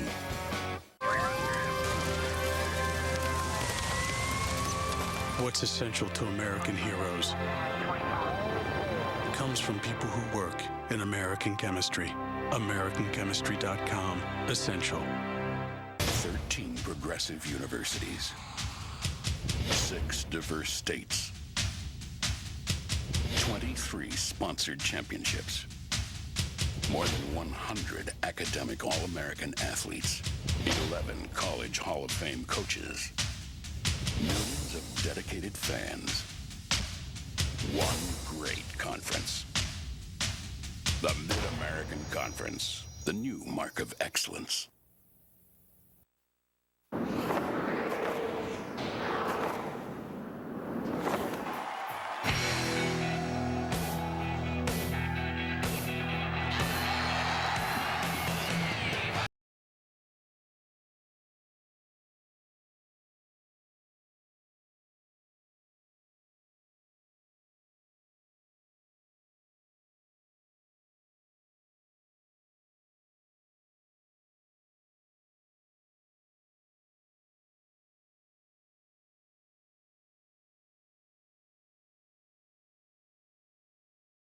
Of the Bronze Stalk Trophy, which dates till tonight. Playing for the first time. Welcome back to ESPN College Football Primetime, presented by Jack Link's Beef Jerky. Reese Davis, Lou Holtz, Mark May with you. Rob Stone down on the sideline with us, and it has been an impressive performance by Ball State in the first half. Undefeated, trying to stake their claim as being a BCS buster, and I don't know if they'll be able to do that. But one thing that's been readily apparent is that Nate Davis is a big-time quarterback. He definitely is. He was remarkable in the first half, going 14 of 18. But what really impressed me, Coach, he knows how to spread the wealth. 8 different receivers caught balls in the first half. Well, he was impressive. But, ladies and gentlemen, don't be misled and think that Nate Davis is the only thing Ball State has. They play good, solid football, good offensive line, run ball. It's a very complete football team and very deserving, from what I've seen tonight, of their number 18 ranking in the country. And they also have a very good defense. They've held Northern Illinois to just 62 total yards in the first half. So a dominant performance in the first half. Ball State this season coming ranked for the first time in school history, sitting at 17th in the BCS standings. And Northern Illinois, Miko Brown returning the second half kickoff. Brown knocked down at the 25-yard line. That's where the Huskies will get it started. Rob Stone's down on the field. Yeah, I just spoke with Coach Hoke right before that kickoff. Asked him why he wasn't a little bit more aggressive on that last drive to close out the half. Said, you know, we just didn't want to do anything dumb, get hit in the back and fumble the ball. And I said, the half that Nate Davis had, do you even talk to him in the locker room? And he looked at me and started smiling. He goes, has he been playing good? I haven't been watching. Been too busy with the defense. Rob, tell Brady to take a moment and have a look at his quarterback. It's well worth the time. Davis, who is a father, his little daughter Maya about to have a birthday, and Dad giving her a little bit of an early birthday present with a fine performance in the first half so far tonight. Chandler Harnish carrying the ball in the opening play of the second half for Northern Illinois, and the freshman's up to midfield. Dan Keller springing him with the big block from the right guard position. Let's take a look at our first half stats now, brought to you by KFC. And you see Ball State strong on offense, averaging nearly 7 yards per play. They didn't commit a turnover. They didn't have a penalty, and there's the big problem for the Huskies when you get fewer than 3 yards per play. They've got to make something happen on first down to put their quarterback, Chandler Harnish, in a better position on second and third down, Coach. And on that play, that was a great way to start the second half. Notice only one penalty in the first half, but it was critical, the roughing the punter penalty. They kept a touchdown drive alive for Ball State, and Jerry Kill saying that's what gave Ball State the momentum. The 25-yard run by Harnish, easily their most productive offensive play of the night, followed up with a 5-yard run by Chad Spann, who was stopped by David Jones. Well, Coach Kill, what he says is that Chandler Harnish is nothing more than a linebacker playing quarterback. He has that mentality, and you saw that on the previous run. Kind of reminds me a little bit of South Florida's Matt Grothe. He's going to run the football, scramble around, and make plays. He has a nice arm to throw the ball vertically. Matt Limegrover, their offensive coordinator, saying that whatever that it factor is that a quarterback needs, they believe Harnish has it. He runs the option, and Span is knocked down, defended very well by Alex Knipp. I believe somebody up here said that Northern Illinois needs to start running the option. And they do. If they get the thing sealed inside, it'll open up different things. Had a look at the starting lineup for the defense here in the second half of Ball State. A 3rd down and 2 for Northern Illinois. Just 1 for 6 on 3rd down tonight. And the critical thing, 3 of those were 3rd and 2 or less that they failed to convert. 2 receivers to the left. 2 tight ends in the game. Harnish and running himself, and he's got the 1st down and more inside the 35-yard line. Northern Illinois keeps the drive alive. Coach, I like the way that Jerry Kill, the head coach of Northern Illinois, has come back in the second half and decided, let's run the football, let's pound it, let's do what we can do best, let's get back to basics and good fundamentals. The 3 times, Mark, they had 3rd and 1 or 2 and didn't make it was because the linebacker blitzed up the middle. The same thing happened. If they handed it to the tailback, they would have stopped again. But just a nice job by the quarterback, Harnish. Harnish coming off the game in which he had a career-high 113 yards rushing against Bowling Green. A couple of nice runs to start the second half. It's Span. Chad Span down to the 25. He'll be 1 yard or so short of the 1st down. Knipp making the stop for Ball State. You see the 2 numbers of the quarterbacks. Harnish, good completion percentage. He did have the interception in the 1st half, but Davis was not only flawless, he had big plays mixed in too, Mark. He definitely did, and I thought Davis was spectacular in the 1st half. But you're looking at a redshirt freshman in Chandler Harnish, and he's been injured this year. He's missed 3 starts, and he's missed parts of a couple other games because of a foot injury. And right now, it looks like he's back to being 100% healthy. Well, this is an important drive, but the one thing they've done, they come out and they played physical. Nothing fancy about this drive. This is the 6th straight run on the drive. Harnish has it. Harnish cuts inside, still on his feet. Touchdown, Northern Illinois. And that is exactly what they needed coming out of halftime. Coach, talk about halftime adjustments. You know, that's an adjustment, going in and telling your team, you know what, we're going to line up, we're going to get physical, we're going to knock them off the ball, and we're going to run the ball. That's exactly what happened in the 1st drive. Boy, and what was critical was they had that opportunity some in the 1st half, but they didn't convert 3rd and 1 or 3rd and 2. Here they did. And notice they went to the option and opened everything up, Mark. Well, getting that extra blocker in there, Coach, the quarterback runs the ball. Now you get that extra blocker with a running back. It opens up some things for the offense. 6-play, 75-yard drive. 50 of those yards picked up by 2 25-yard runs for touchdowns. The second one, a 25-yard touchdown run by Chandler Harnish. The 1st half, Northern Illinois had 17 rushing yards, all 75 coming on the ground there. Chandler Harnish picking up the final 25, and maybe the Huskies are right back in it. Monday, NFL legend Mike Singletary looks to return the Niners back to prominence as they take on Kurt Warner and the dynamic receiving duo of the first-place Cardinals. ESPN Monday Night Football, 49ers Cardinals at 8:30. Plenty of people would say P stands for Phoenix, but not Jimmy Johnson. With just 2 races left in his pursuit of racing's ultimate prize, he knows there's another P that is even more profound. For Jimmy, pure and simple, P stands for pressure. Now, with Carl Edwards pushing his way into the picture, Jimmy will need more than patience to prevail and earn his place in history. The chase continues at Phoenix, Sunday at 3 Eastern on ABC. At T. Rowe Price, successful investing is about balancing risk and reward intelligently. For each 3, 5, and 10-year period, over 75% of our mutual funds beat their Lipper average. Finding the right opportunity. Low-cost mutual funds from T. Rowe Price. Invest with confidence. Request a complete prospectus or profile with investment objectives, risks, fees, expenses, and other information to read and consider carefully before investing. I'll go medium, please. Medium rare. Medium well. Oh, I'm going triple.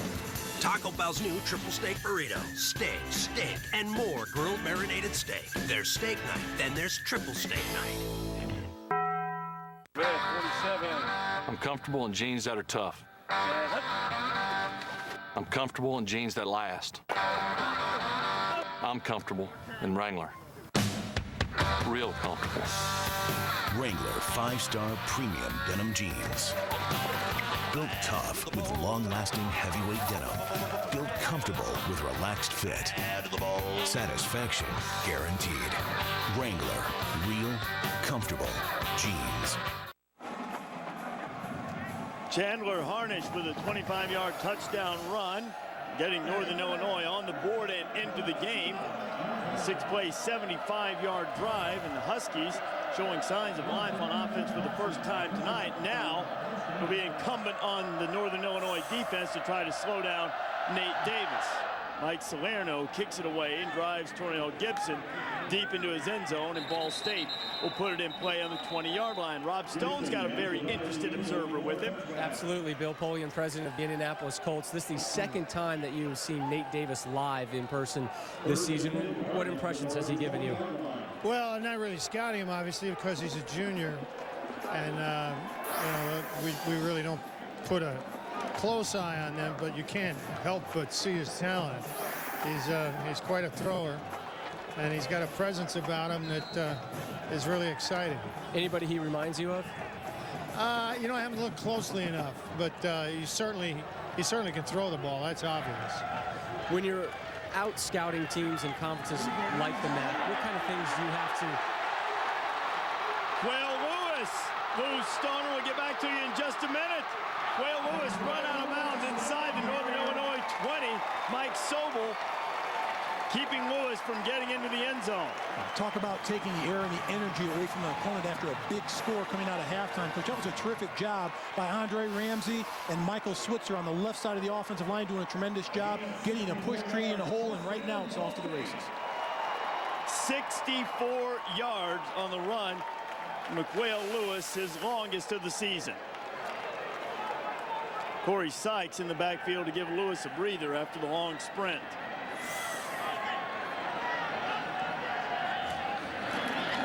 And Sykes has the ball in a gap, and he's inside the 10. Pushes his way down close to the 5-yard line, quickly back down to Rob Stone. Well, Mikhail Lewis trying to show off for Bill Polian over here. When you're scouting teams in the MAC, what type of things do you have to keep in mind and perspective when it's not one of these big monster conferences that get all the attention? You know what? It really isn't all that different, because there's so many players from the MAC and from Conference USA who's made it in our league. You're really just looking at them exactly as you would a player at Notre Dame or Michigan or Ohio State. The only thing is the size on both lines is not quite as big, but it's not enough to make a difference. Mr. Polian, we appreciate your time. Thanks very much for joining us. Glad to join you. Napoleon, very astute observer, and McQuail Lewis making a positive impression on everyone watching as he picks up the first down. It'll be 1st and goal for the Cardinals.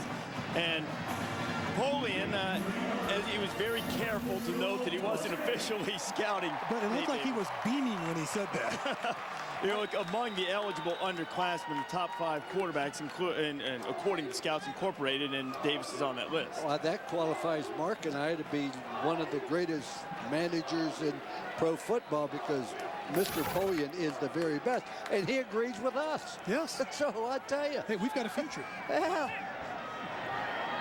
Hold the presses. I got a scoop. Lewis has it again. Lewis hit and knocked back. A big hit by David Bryant to keep Lewis from going into the end zone. And that was a rejection by the safety. David Bryant coming up and putting a stick on the running back. I mean, that's getting low, making sure that you're squared up, hitting them right in the mouth and knocking them back. This is how you tackle, Coach. This is how you tackle. This is exactly how you tackle a 5'6", 184-pound back. Get low. Wrap them up. 2nd and goal now for Ball State as the Cardinals try to answer the Husky touchdown. Davis will keep it himself and score. Touchdown, Ball State.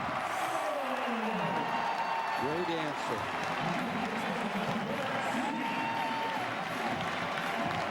You talk in football all the time, Mark, about when the other team scores, you got to come out and you got to answer it. Right now, you got to get on the board, and boy, that is one of the reasons why Ball State is undefeated and highly ranked nationally. They're a resilient football team. Nothing really phases them. If the opposition goes down and scores, they respond right back with another score. but they did it running. That's what surprised me. But Northern Illinois, one of the top rush defenses in the country, 16th in the country, first in the MAC. They gave up a 64-yard run on the first play after the touchdown, and Ball State pays it off with another score, 28-7. Nate Davis leading another scoring drive, and the undefeated Cardinals still up by 21.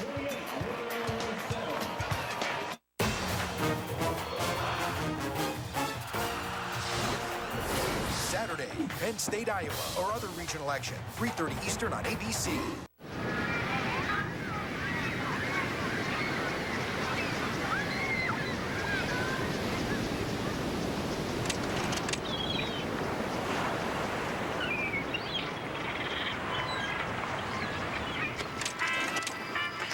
With Travelocity, the trip you're really dreaming of can happen a lot sooner. Now save up to 50% on vacations to our top hotels. But hurry, sail in.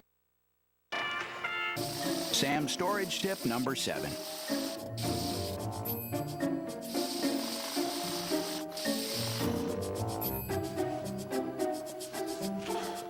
Remodeling projects go smoother when you get your Sam Store and Move container before you start. For a convenient, more affordable way to store your things, call now and we'll deliver a Sam right when you need it, if not sooner. Or get a Sam for long distance moves too. Do you love to draw? Have you always wanted to get more out of your artistic ability? Art Instruction Schools has been training artists since 1914. Their certified art instructors provide personalized, one-on-one guidance and support. You'll learn at your own pace in your own home. So if you'd like to become a better artist, take the first step. Follow your passion with Art Instruction Schools. Call this number for your art test. There's no obligation. We'll save a spot for you next time. All right, bye-bye. See ya. Who was that? Jeter. Can't make it next Saturday. Oh, that frees up a spot. Who's next on the list? Scott Baio. Baio. My man, I've been waiting for this. Really? Why? Absolutely. Well, now I can get my puka shell necklace back. Do you know Game Day? Go to collegegameday.com to find out. ESPN College Game Day, built by the Home Depot. Saturdays at 10 a.m.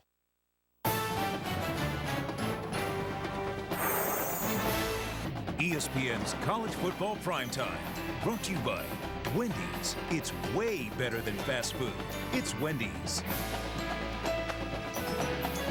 Hijinks in the stand, but nothing but productivity from the Ball State offense. Answering Northern Illinois' 6-play 75-yard drive with a 5-play 80-yard drive. Why are they winning 28-7? Well, they're passing it well. They're not turning it over. There are no flags, and they're pretty much dominating statistically. Pretty easy to see why the Cardinals have the edge. Well, those are the things that enable you to win. No penalties, no turnovers, able to run the ball, able to throw the ball, protect the ball. Great things happen. McGarvey kicking it away. Miko Brown, the freshman, returning from Northern Illinois. Brown has been unable to get loose tonight, and he can't get loose on that kickoff return either. Well, just 2 races left. Jimmy Johnson tries to hold off Carl Edwards and win a 3rd straight Sprint Cup championship. The chase for the NASCAR Sprint Cup continues at Phoenix Sunday on ABC. Coverage begins with NASCAR Countdown at 3 o'clock Eastern Time. You can log on to ESPN.com for more information as we come down to the wire in the race for the Sprint Cup. Chandler Harnish got Northern Illinois on the board. Huskies' last possession. Now we'll have to try to get them back. Brown with the carry and not much doing on the right side.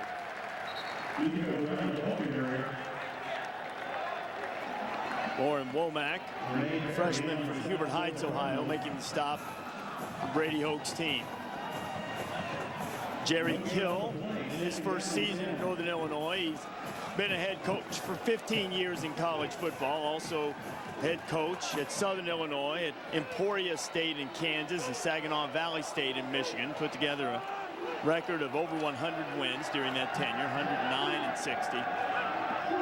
As his team off to a 4-1 start, Mac Clay But in a lot of trouble against the undefeated Cardinals tonight as Harnish gets up close to the 30-yard line. I think right now that's their best plays, the quarterback keeper, the quarterback draw against this Ball State defense, because they've been all over the place, hustling, getting penetration on the running plays, putting the offense of Northern Illinois in third and long situations. And when you can do that, you win that battle. Harnish, who had 113 yards. The Huskies' last game against Bowling Green. Now up to 70 yards on just 9 carries tonight. Third down, been a little problematic for the Huskies. Just 2 out of 7. Faced with another third down situation. Harnish going to throw it this time, and he couldn't hit his tight end, Reed Cunningham, in there trying to defend it. Cunningham tried to get it to him. Was the guy on the defense for Ball State. Well, it just straight man coverage, no free safety, and he did not have a receiver open, Mark. They got pressure, but they covered the receivers exceptionally well. He definitely did, and there was good pressure on that play. They came with a blitz with a linebacker, putting pressure on the quarterback, Chandler Harnish. He had to get rid of the ball a little earlier than he wanted to. Good job of scouting by Ball State, saying we can cover their receivers one-on-one, and they have. Dick Benner punting it away to B.J. Hill. Hill's got a little seam, stays on his feet, and gets close to the 40-yard line. Ball State will have it again, and now flags are flying with a little extracurricular activity. I think that's on Sam Woodward. Well, as a second guy always gets caught. And the thing is, why do you punch a guy in a helmet? Unless you got pads on your hand, you're only going to hurt your hand.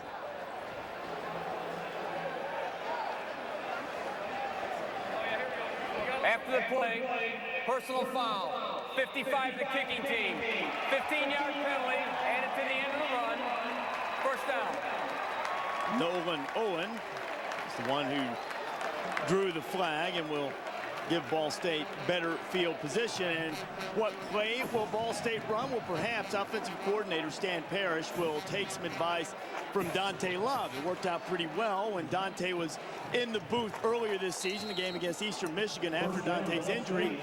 He had an idea, turned into 6 against Eastern Michigan. All we had to do was just run out there. Nate, with the arm Nate has, all he had to do was just drill it to him. He can't stop it. So I told him, we need to go back to Briggs. And he did. And he did it early in the game, but it just was off Briggs' fingertips. I told him, come back, we should go back to that because they can't stick Briggs. And we did, and we ended up scoring. On that particular play, they did stick Briggs. Tackled him for a loss. Dante Love, second in career receiving yards. He was on his way to being the all-time leading receiver in Ball State history before on September 20th against Indiana. He suffered a broken neck. There was fear for a while that Dante would be paralyzed while the rehabilitation is still going on. And when he's walking, he says that his legs still feel like they're asleep sometimes. They do expect him to make a recovery to lead a full and normal life. His football career has come to an end. Davis, meanwhile, going up top, and he's got Lewis Johnson.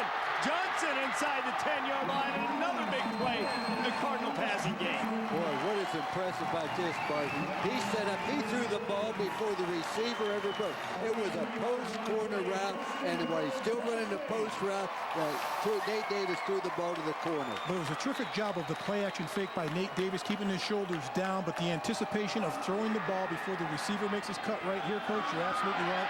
And that's doing the job of pass protection. Stan Parrish said yesterday that was part of the plan. They wanted to try to hit the Northern Illinois defensive backs with some double moves, and close corner working out well for Johnson. It's first and goal for Ball State. Lewis has it. Not much running room for Quail Lewis. Tim McCarthy on the stop.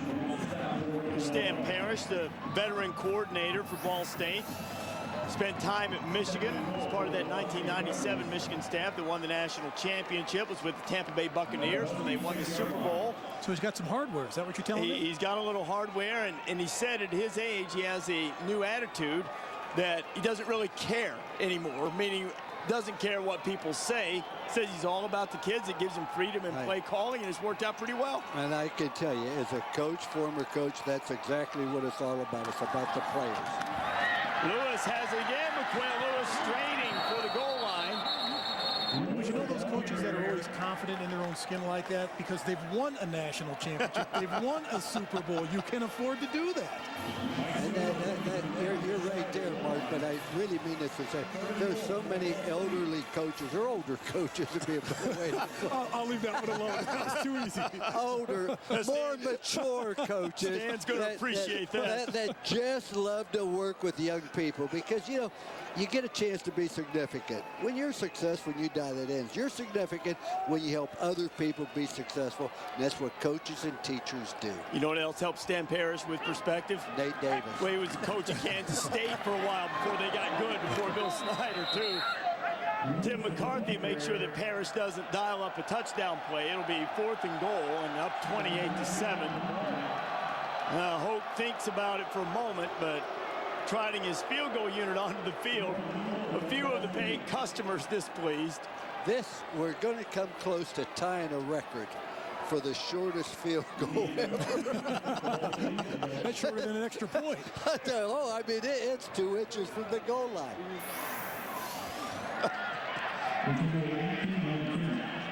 What would you have done here, Coach? Would you have gone for it that close? I would have gone for it, absolutely. But then again, that's why I'm up here. That's why he's down there. And the reason why, I know what he does. Now that puts him, 4 scores ahead. But my logic was, you got the ball down, you don't make it, the defense will get ball on the 1-inch line, you hold it up. 31-7 after the McGarvey field goal. Northern Illinois will have it when you come back.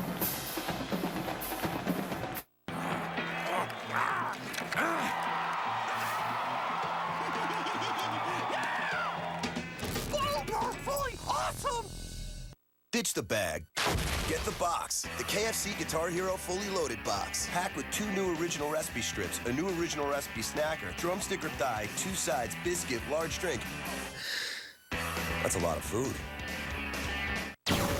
In the world of high performance, what machine can you run for as low as $1 a week? Fusion blades, as low as $1 a week. Now that's money well spent. Fusion Power, Gillette's most comfortable shave. Plenty of people would say P stands for Phoenix, but not Jimmy Johnson. With just 2 races left in his pursuit of racing's ultimate prize, he knows there's another P that is even more profound. For Jimmy, pure and simple, P stands for pressure. Now, with Carl Edwards pushing his way into the picture, Jimmy will need more than patience to prevail and earn his place in history. The chase continues at Phoenix, Sunday at 3 Eastern on ABC. I'm going in. Yeah, wait up.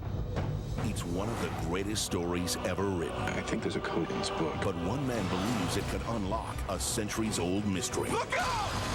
Where are we? The center of the earth. Get ready. Everything in the book is real? We're surrounded by lava! For the next dimension. I see something! Tell me it's daylight, otherwise I don't want to know! Of adventure. Journey to the center of the earth. Now available from DirecTV pay-per-view movies. The DirecTV Rewards Visa Card delivers more DirecTV for less. Turn your everyday purchases into discounts on our exclusive sports packages, your favorite premium movie channels, or state-of-the-art HD DVRs. Apply today and you'll get $5 off your monthly DirecTV bill for a full year. There's simply no limit to the DirecTV Rewards Visa Card. Call now and let the savings begin.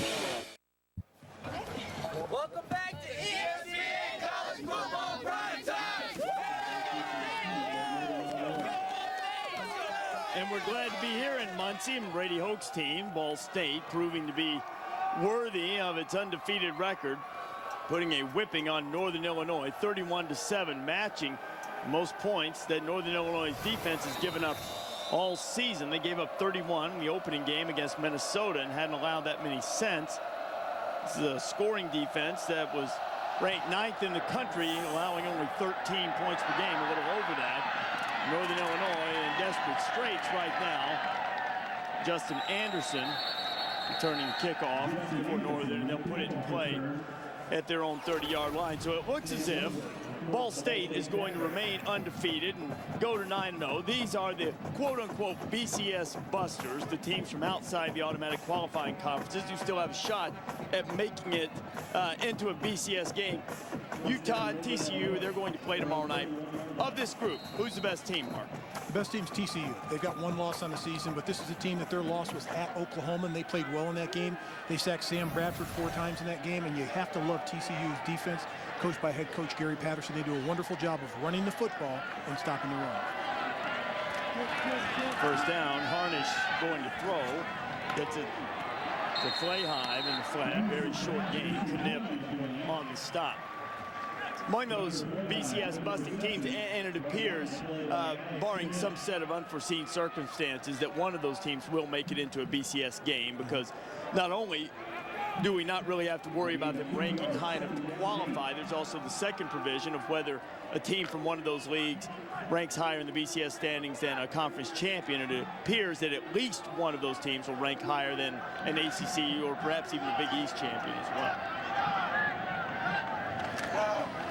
Harnish loses a couple. It'll be 3rd and 10. Terrific job by the defense of winning the battle at the point of attack. But Coach, you think that some of these conferences like the ACC, they're not really going to be ranked ahead of some of these non-BCS teams, unless it's a team like the Big East, like Pittsburgh, that had a quality win this past Saturday. Well, how about that? That took almost 3 quarters. That took almost 3 quarters to get in. I tell you, there's class, and then there's first class, and then there's Mark Bank. Mark, I wish you knew how many times I defended you. I go out in the public, I defend you consistently, and then you make an idiotical statement like that on TV, and how am I going to continue to defend you? They're 6 and 2, Coach. On 3rd and 10, Harnish rolling to his left and firing into traffic. He's looking for Brent Day Hill, and it'll be 4th and 10. When they're playing your straight man coverage, no free safety, locked on you, you can't get free. That's when you have to run like a bootleg, throw it back to the back, you fake the receiver. You got to do things, run crossing routes, pick routes, you got to do something to give your receivers a chance to beat man coverage, because they cannot do it on speed or quickness alone. The defensive backs are just too good for Northern Illinois. Andy Dittbenner to punt again. B.J. Hill back to receive. Dittbenner gets off a good one. Hill will make the fair catch. Don't forget, Saturday night, football on ABC. Tough test for arguably the hottest team in the country. Texas Tech, the high-powered offense against an equally explosive foe, Oklahoma State. That one coming from Lubbock on Saturday night. Some of you will see Cal and USC, the sturdy Golden Bears, trying to keep the Trojans from getting at least a share of that Pac-10 title. But the headliner, Oklahoma State and Texas Tech, and two of, if not the 2 best receivers in all of college football, Des Bryant and Michael Crabtree. Des Bryant is having an exceptional season this year. Right now, if I had to rate him for the Biletnikoff, I put him ahead of Michael Crabtree, even though Michael Crabtree won it last year. Why would you do that? Because he always comes over with the explosive plays, and I know that Michael Crabtree had the huge play against Texas the other day in Saturday's game. But if you look at Des Bryant, he's kept the offense alive for Oklahoma State, and every week it's almost a highlight film that we see in the top play or in the highlight packages. He's making a spectacular grab. I agree with you completely, Mark. I just don't think Des Bryant has gotten the publicity or the recognition he deserves, but when we watch the highlights week in and week out, very, very productive. Coach, that's up to us. We got to make sure that he gets the recognition. You're right, absolutely. I'm hereby declared Des Bryant's a good receiver. What about Crabtree? He's pretty good. Davis again is a pretty good quarterback. Lewis Johnson, the glove still holding up, still on his feet. Johnson with a flag on the play, and Lewis Johnson into the end zone. Touchdown, Ball State. I believe it's going to stand. It'll be a face mask, I believe. I can't believe he didn't step out of bounds.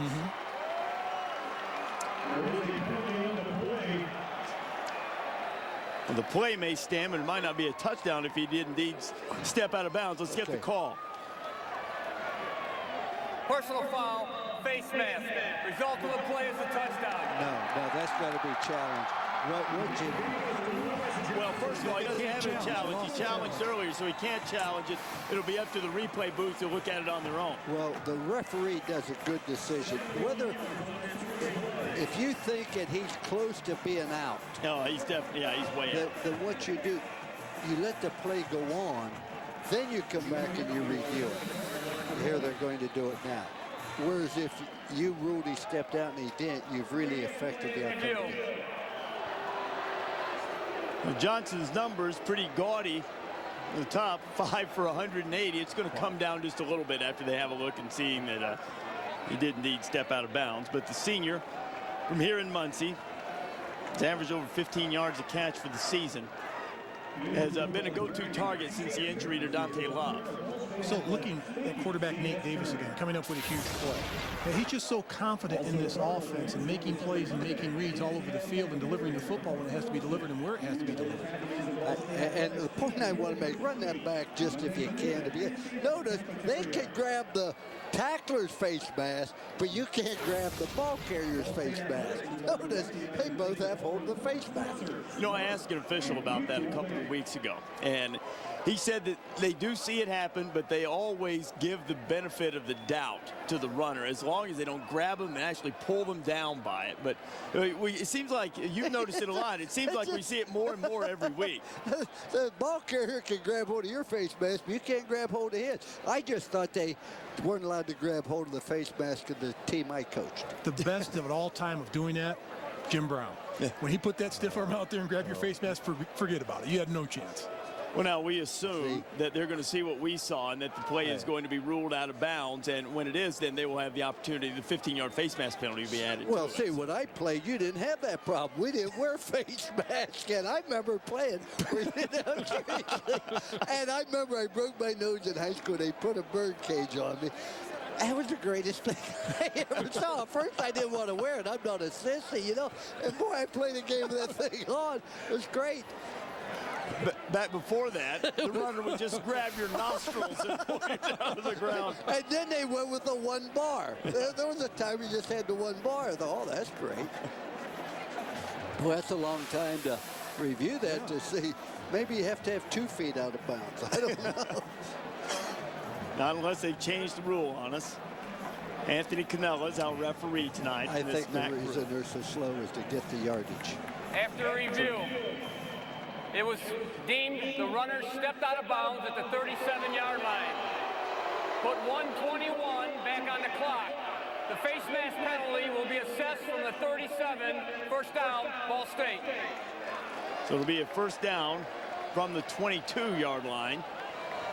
And Lewis Johnson has his 71-yard touchdown wiped out, but still a big play, another one for the Ball State offense. Look at Lewis. He's upset. He's getting a little greedy out there tonight. Still a big play. But he's still got 153 yards receiving. It's a career night for him, doubling his average per catch. Well, he was averaging 15.6 yards per try coming in and 1 touchdown.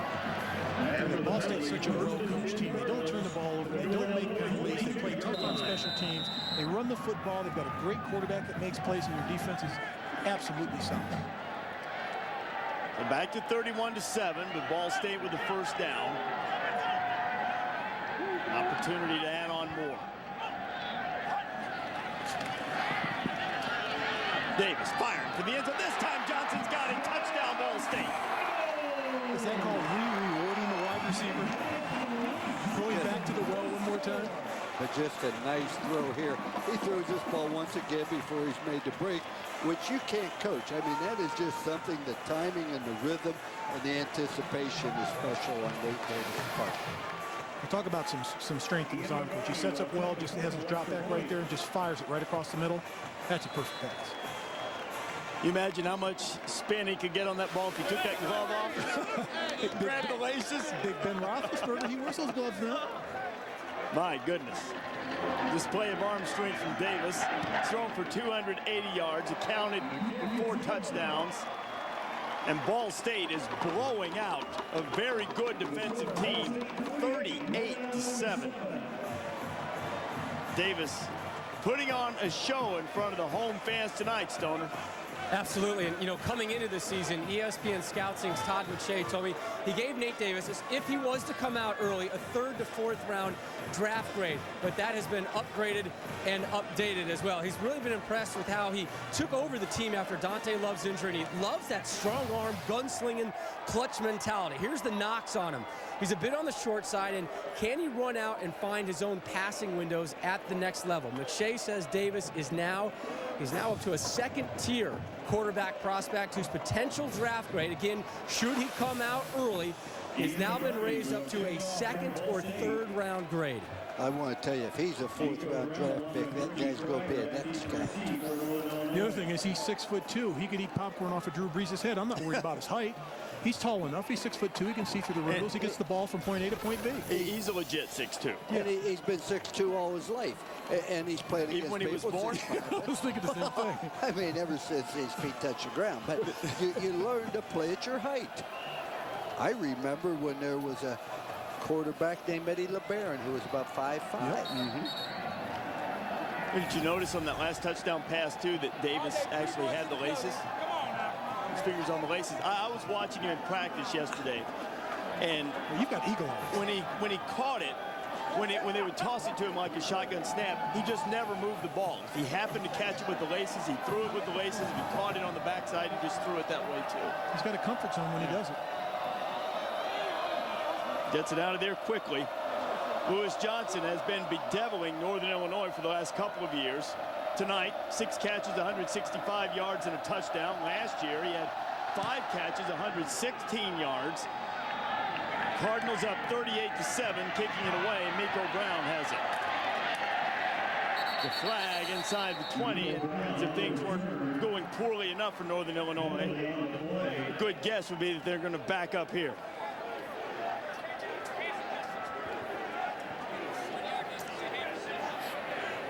During the return, holding 28 of the return team. Half the distance of the goal, first down. Coming into the game, Northern Illinois was 110 on kickoff returns. And that's amazing because they've had a lot of practice tonight. They think it was better. But typically their defense not letting them. I told you guys that on the last touchdown throw from Nate Davis. Have a look at where he has the ball. Well, he actually did move the ball a little bit in his hands that time. He's got a couple of fingers on the laces. Right on the laces. But not all the time. Are you sure? Did you see it? Yes, it was right on the laces. Was spotting squirrels down the road. Harnish in trouble in the end zone, and he's slammed to the turf. Andrew put off. They're going to mark him just outside the end zone. Will not be a safety. The fans wanted it, but it's going to be on. Look at this, Eagle Eyes. How close are they to the goal line there? Well, this was a good call, though. It really was. You're going to see the right guard or the right defensive people right here. The tailback's supposed to come up here and get a little bit of a piece, a little bit of a missed assignment. Not a little bit of a big lot, yeah. What a little bit. Now in a world of trouble in their own end. Northern Illinois looking for a little breathing room. Miko Brown gets them just a bit of breathing room, and it'll be 3rd down when we come back. That's going to do it for the 3rd quarter, and Ball State undefeated and looking for all the world as if it's going to stay that way. Cardinals up 38-7 going to the 4th.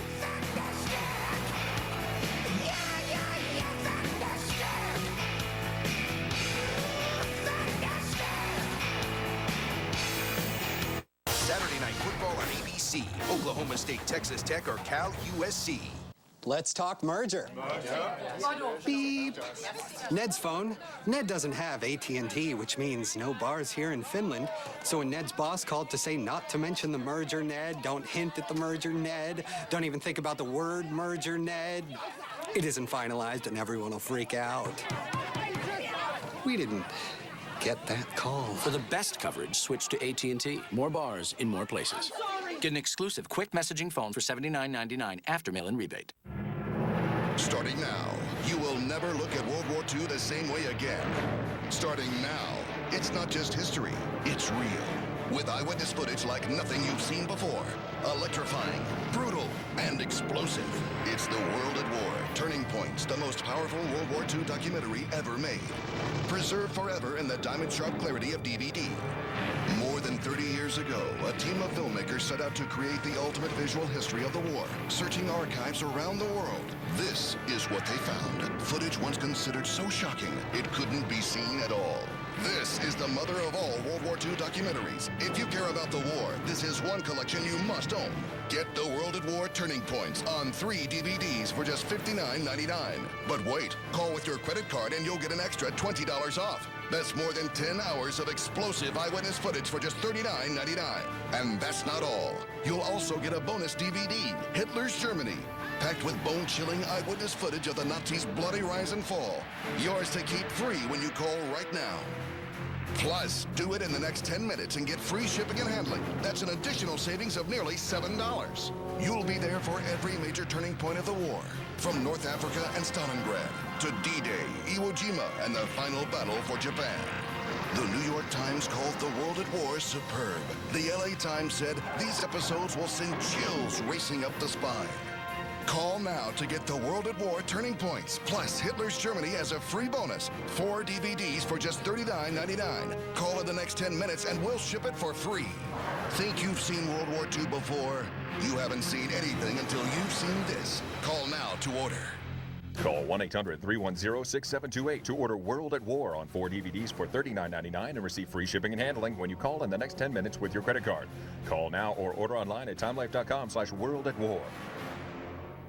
There are some crimes where the law isn't enough. Puerto Rican throwing a black girl off a roof. Reports are rolling in. Riots all over the city. Black versus Puerto Rican. This war's already started. This Thursday, Whoopi Goldberg guest stars. In the funkified flesh. In an episode too good to miss. Consider yourselves prisoners of the BLA. You threw this cheap shot at us. Kidnapping police? Are you insane? All right, now stop. We have no reason to keep you alive. An all-new Life on Mars. Thursday at 10/9 Central after a new Grey's Anatomy on ABC.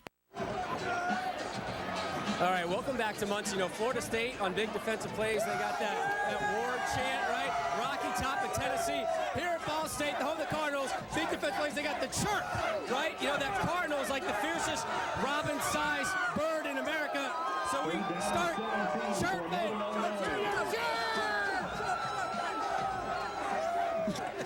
Their football team's better organized than the chirp squad.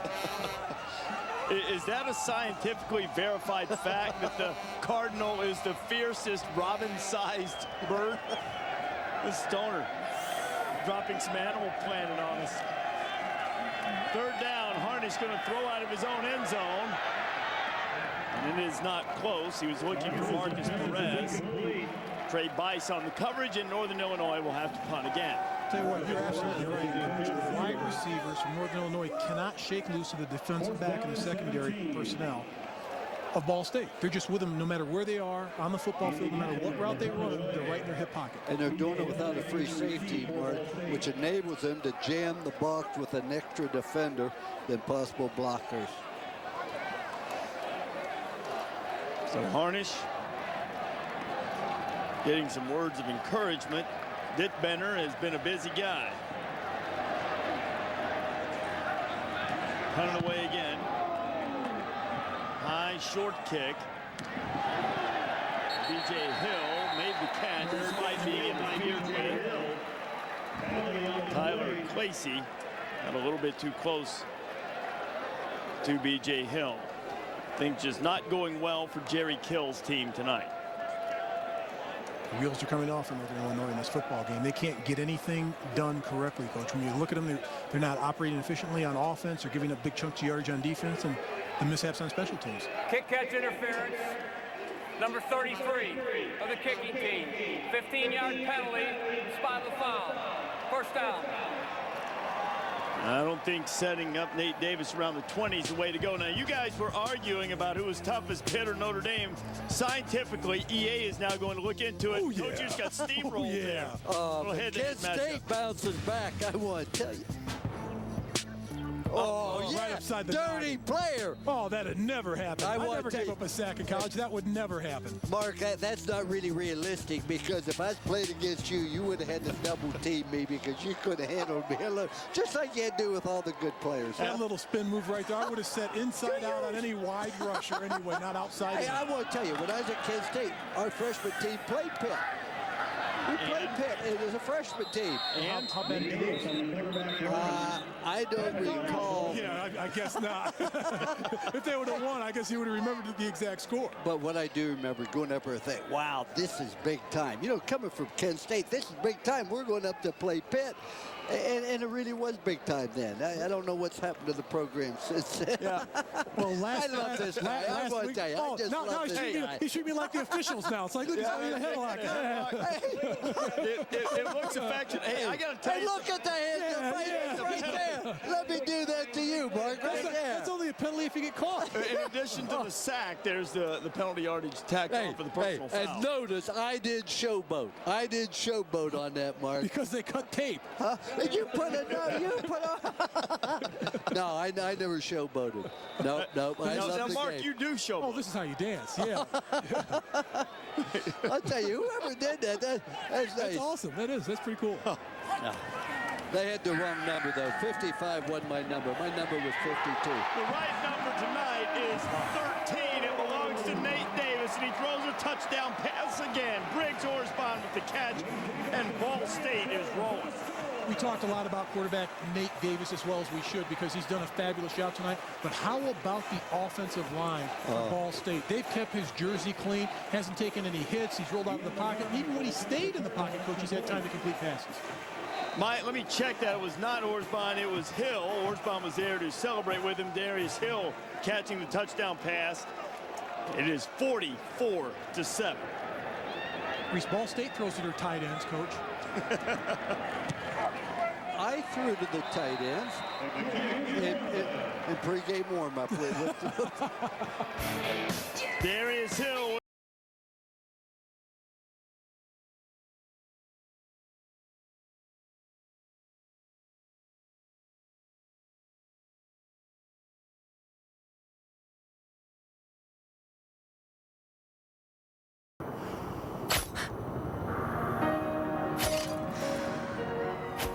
They wiped away all the grittiness and humanity that the city ever has.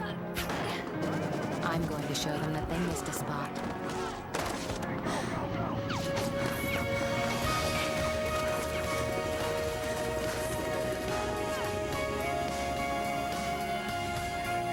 Rated T.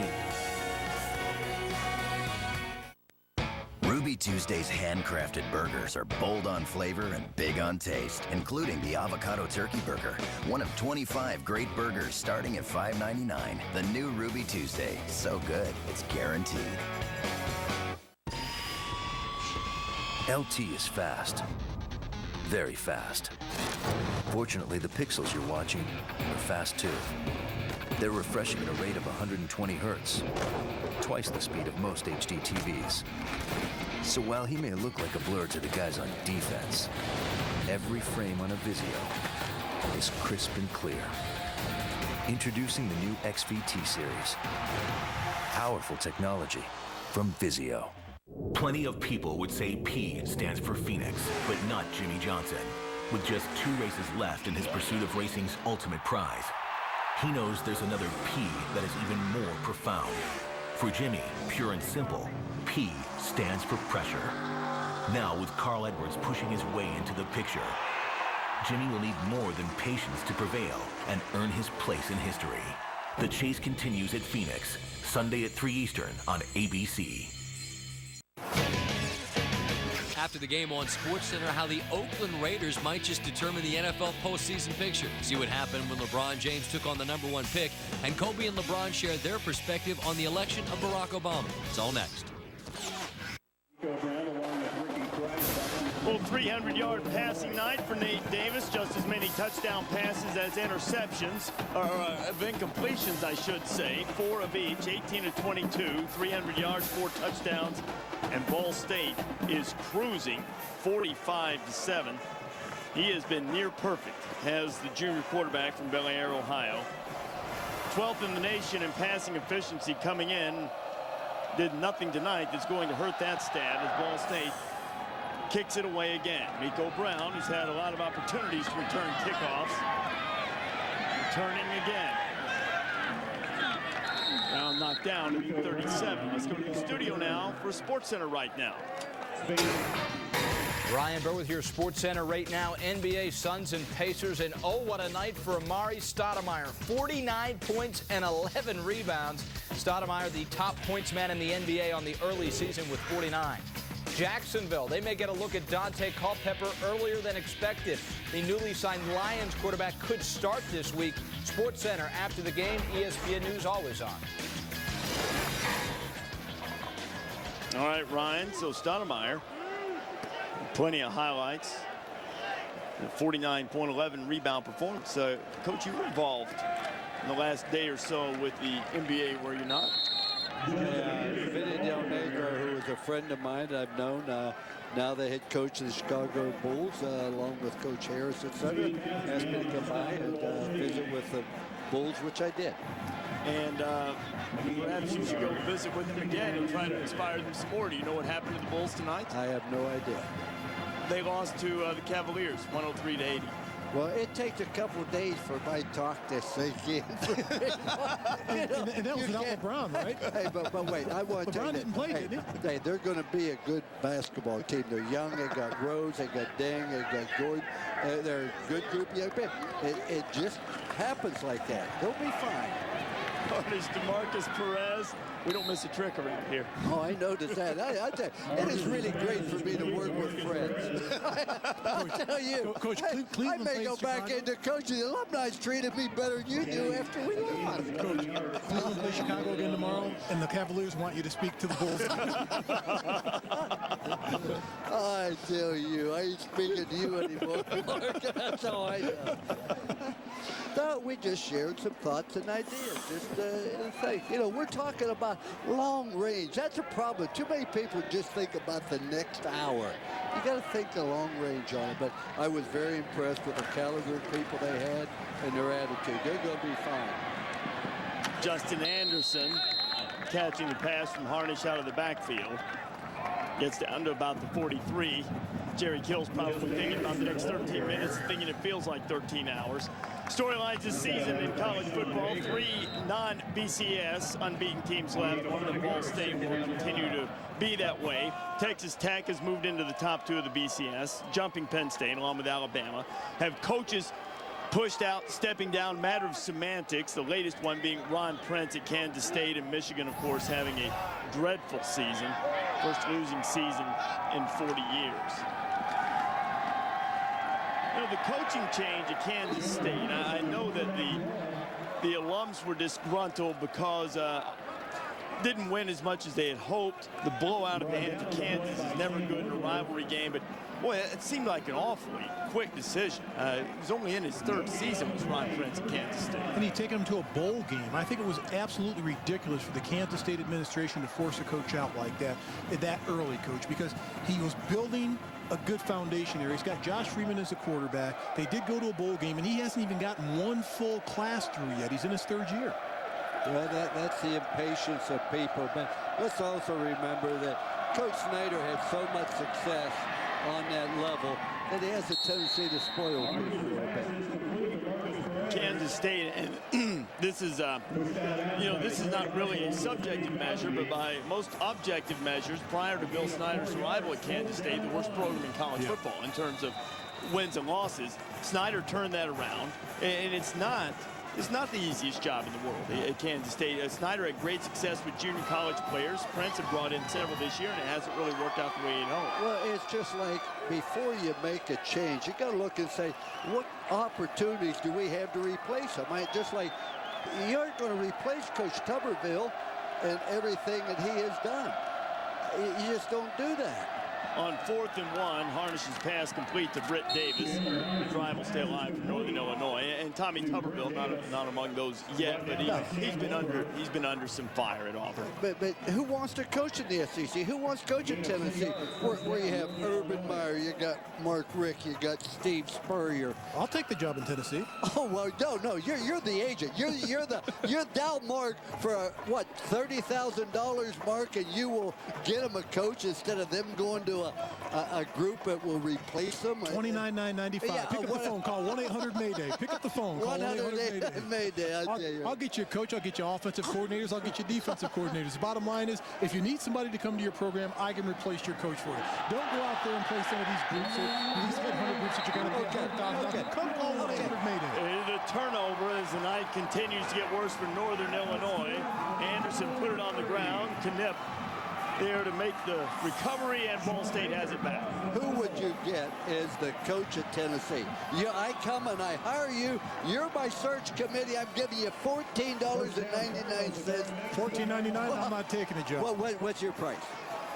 $29,995. Okay. What am I going to get for $29,000?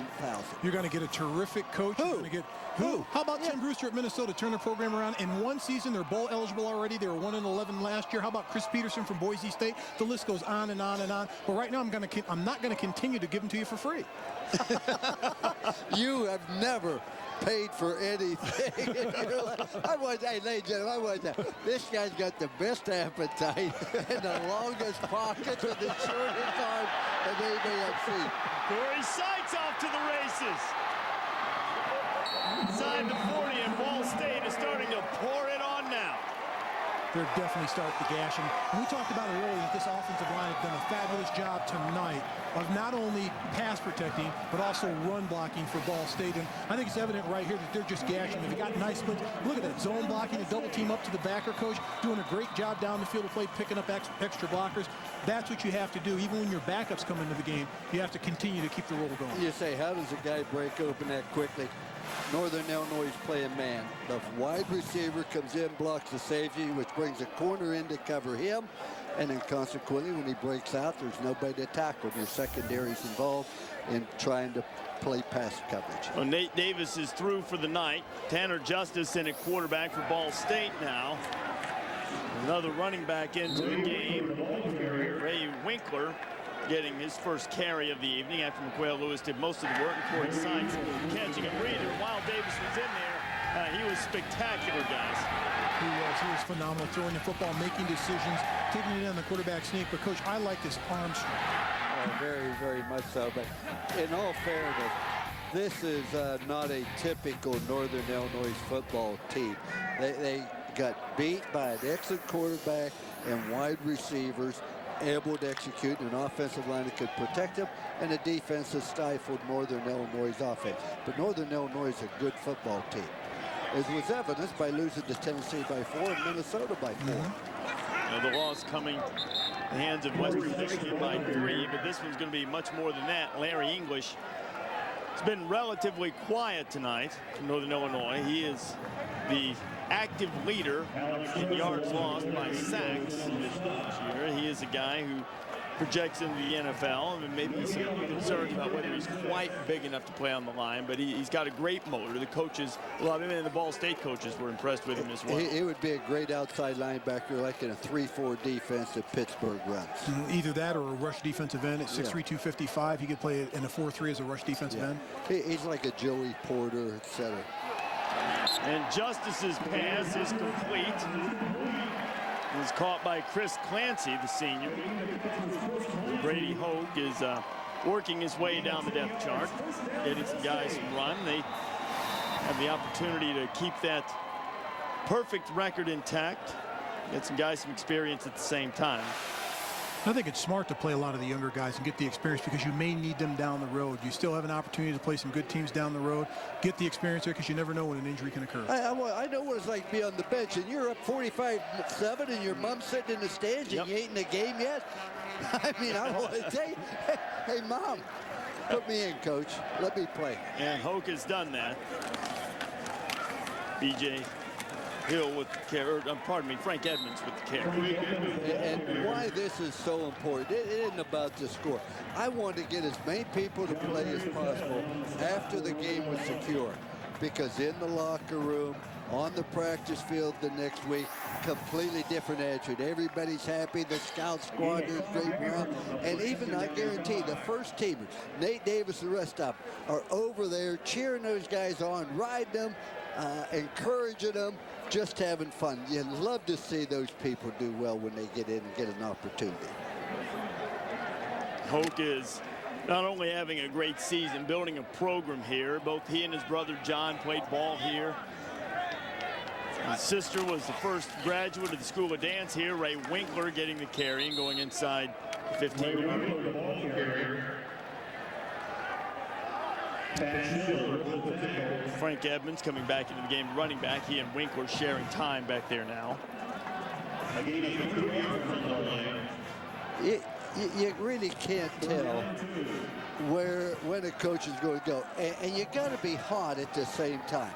You know, a year ago, there were certain coaches that... Well, this guy knows he thinks they should leave Coach Hoke alone. Absolutely. I understand that, but you've got to be hot at the right time. There were some coaches last year that were hotter than all get up. This year, they aren't even going to be mentioned.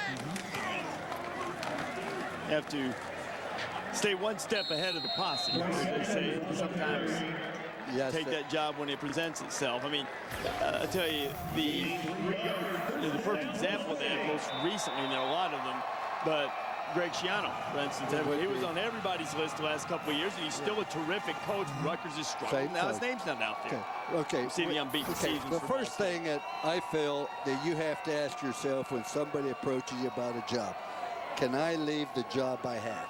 Is my contract or my commitment or my family, can I leave this job? If you can't leave that job, don't even talk to anybody else, because it's unfair to them.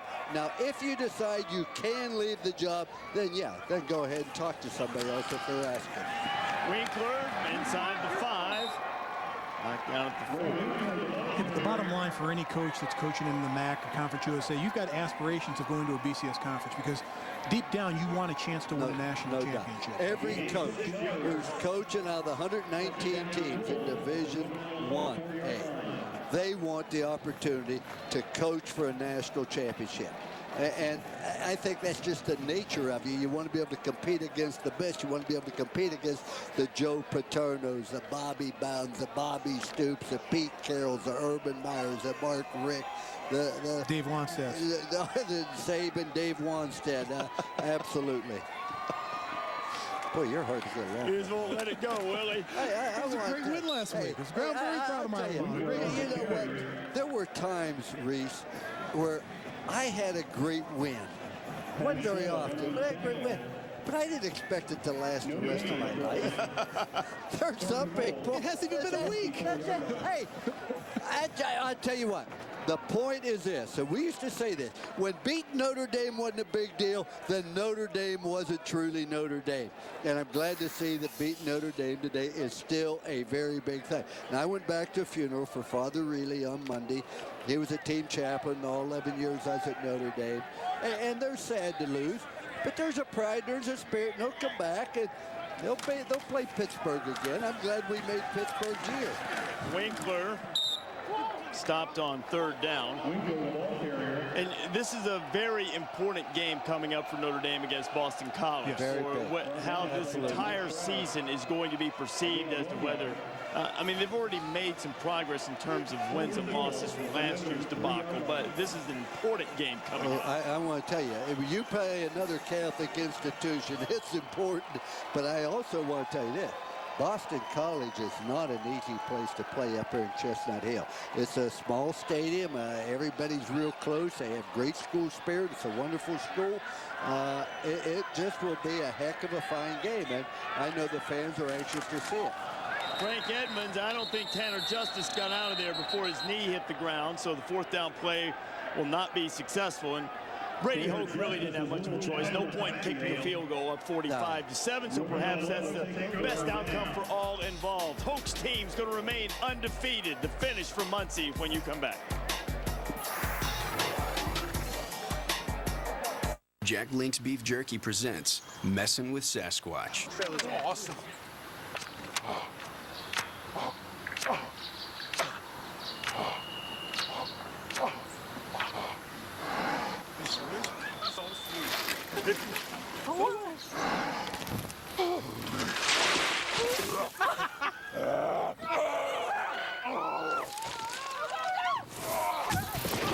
Jack Link's Jerky.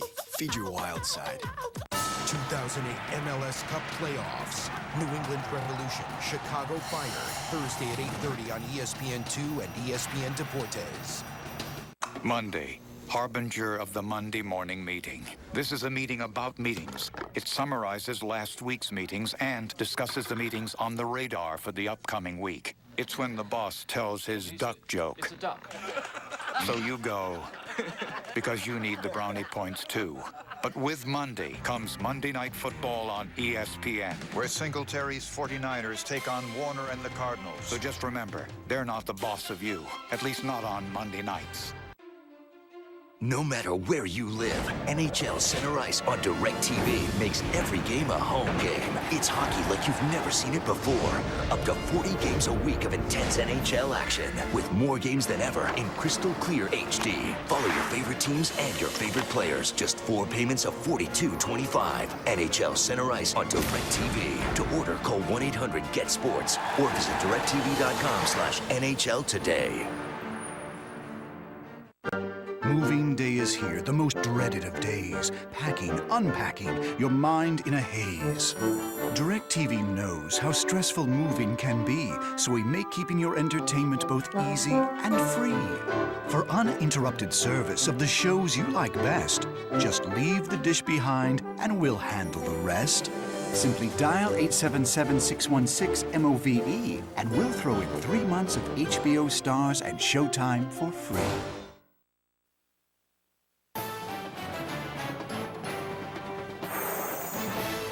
ESPN's College Football Primetime is presented by Jack Link's Beef Jerky. Feed your wild side. Back in Muncie, 45-7, number 17 Ball State over Northern Illinois. And it is said that every dog has his day. This is not the Huskies' day. Northern Illinois getting whacked. Huskies saying, when do we get to go back to the cab? Maybe soon. College football continues on ESPN Thursday night. Maryland has been effective in the ACC, only one conference loss so far, trying to control their own destiny into the ACC title game, taking on Virginia Tech. College football primetime presented by Applebee's, 7:30 Eastern time tomorrow night. Northern Illinois with the ball back. Chandler Harnish throwing deep. Completion. Matt Simon has the grab, the senior from Farmington, Minnesota. Northern Illinois is out of the hole.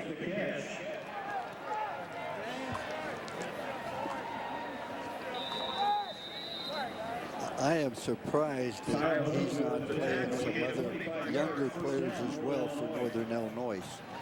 Well, the quarterback is a freshman, so you might want to leave him out there. How did you view that? You want to leave him out there ready to play another redshirt freshman who's played pretty well for you, a young man. Grady? Yeah, absolutely. DeMarcus Grady has played well. Give him a shot. Is Harnish staying in there? Anderson with the catch out of the backfield, and Anderson up across the 40 for another first down, and we go down to Rob Stone. All right, guys, Coach Brady Hoke has a game day tradition where he does not eat. It's only water and coffee. This is his lovely wife, Laura. I found her up here. She sits with the people. She's one of the people here. And Coach was telling me about dinner tonight. What's on the menu? And when I say tonight, I mean more like this morning. What's on the menu? For this morning? The 1 a.m. dinner. Yeah. This morning we're having Southern hamburger. Southern hamburger. Now, what is the dinner conversation post-game at 1 a.m.? Well, we definitely go over the game. Yeah, Brady and I will go over, and our families are here. Both of our sets of parents. I have a brother and a sister-in-law that are here. So we will go over the game and talk about different plays, kind of like you had asked me on the one. Should he have gone for the touchdown instead of kicking the... And you said? Go for the points. That's what all coaches say, isn't it? Now, help us out here with the Southern hamburger. Your husband was trying to describe it to me. Maybe you're the culinary master in the family. Well, This is not true. I am far from that. Brady is definitely the cook of the family, but it's an old family recipe from my side of the family. It's more like Sloppy Joe? Sloppy Joe. Exactly. All right, now, guys, what I love about Coach's wife here is she was tailgating before the game, right behind us. Post-game, you know where she's going to be? She's going to be right behind us tailgating, but who's going to be your special guest on the post-game tailgate? Coach Oak. Absolutely. He'll be out there. Happy tonight, so that's exciting. Good. Enjoy the rest of the season.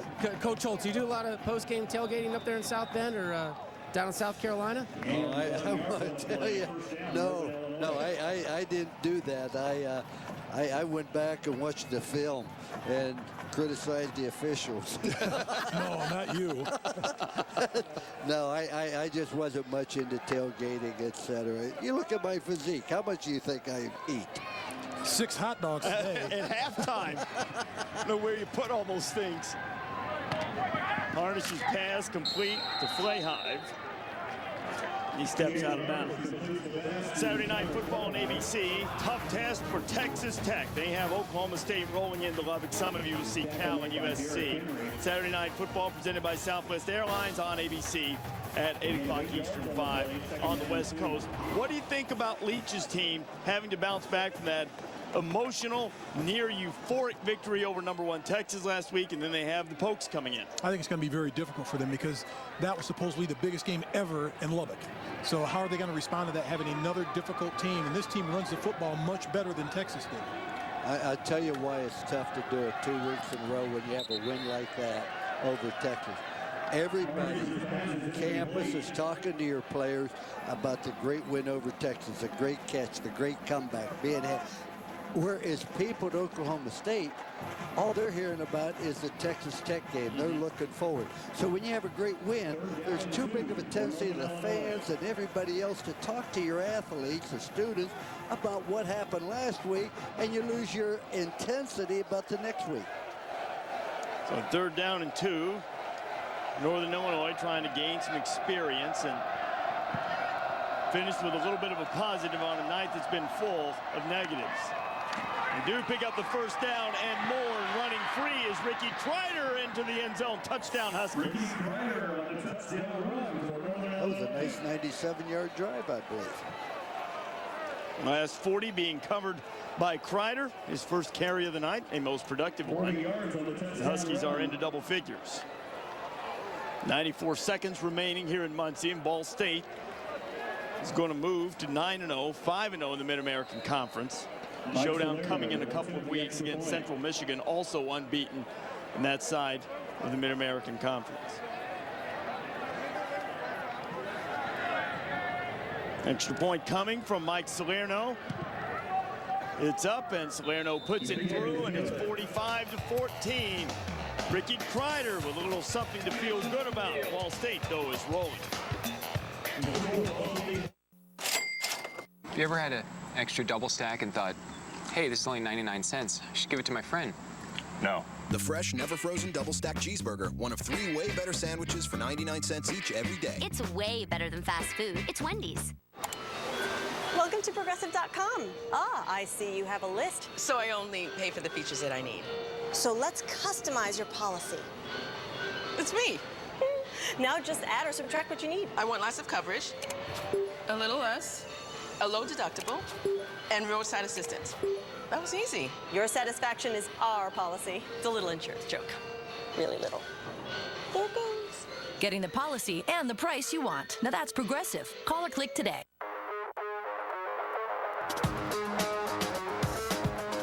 They say good things come to those who wait. What do they know? Why wait when you can get the Yamaha motorcycle, ATV, or Yamaha Rhino of your choice right now? The Yamaha Why Wait sales event. Now get payments as low as $69 a month till 2011 and up to $500 customer cash. It's time someone gave homeowners the tools to do more with less.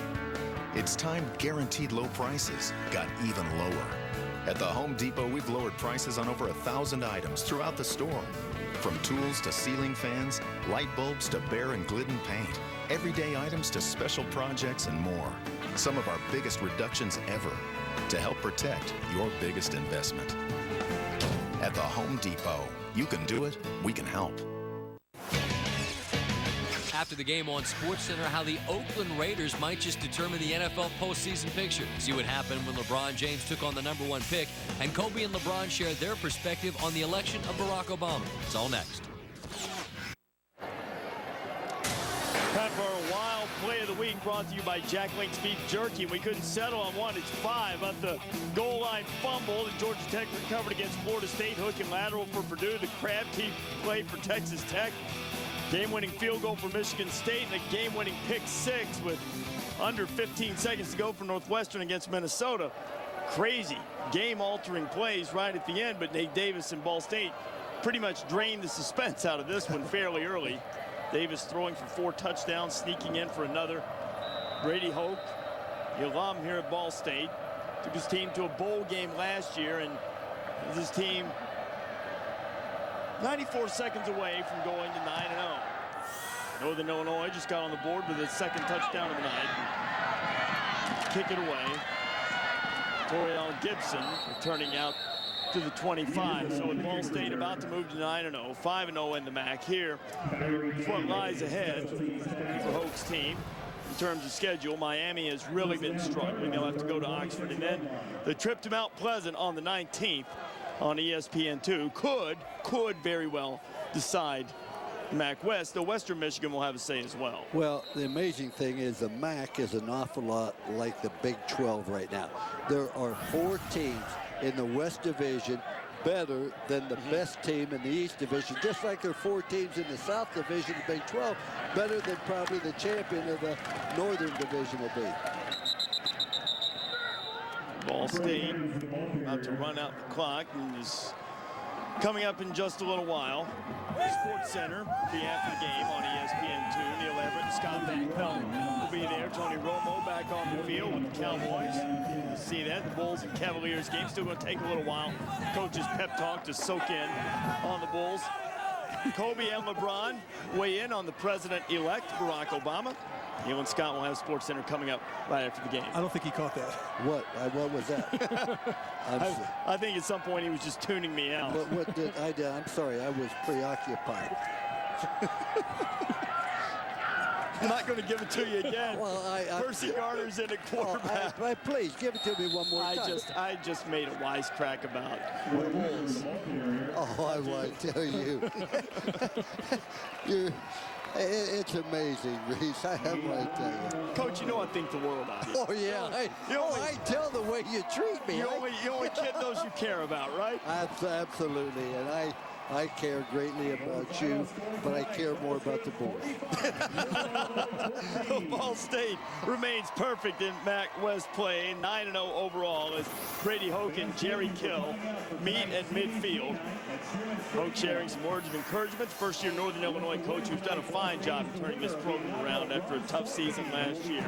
The Cardinals roll on 9-0, and their dreams of finishing the season perfect continue, largely because of the efforts of that man, Nate Davis. He's had an outstanding game, 5 total touchdowns in this game. He led Ball State to victory. He's had a great career, and the question is, will it continue?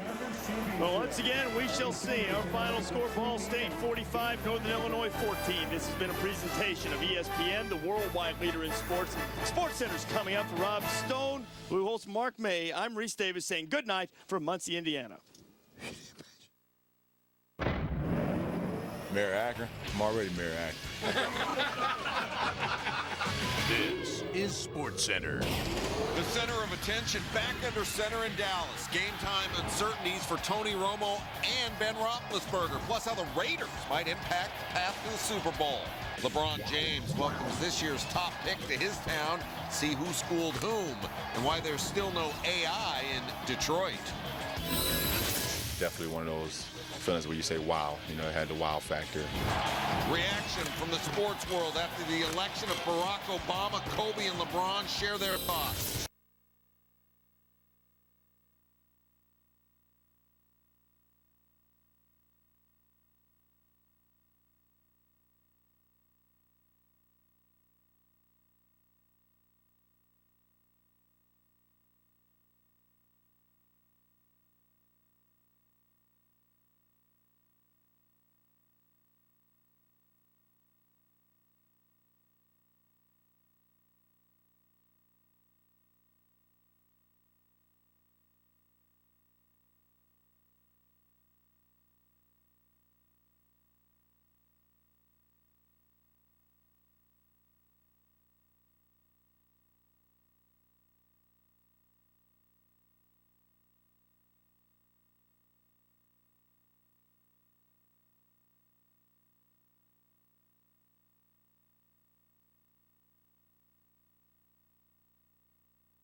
So call 888-DTV-2009 to learn about a government coupon program that begins in January, or visit dtvtransition.org.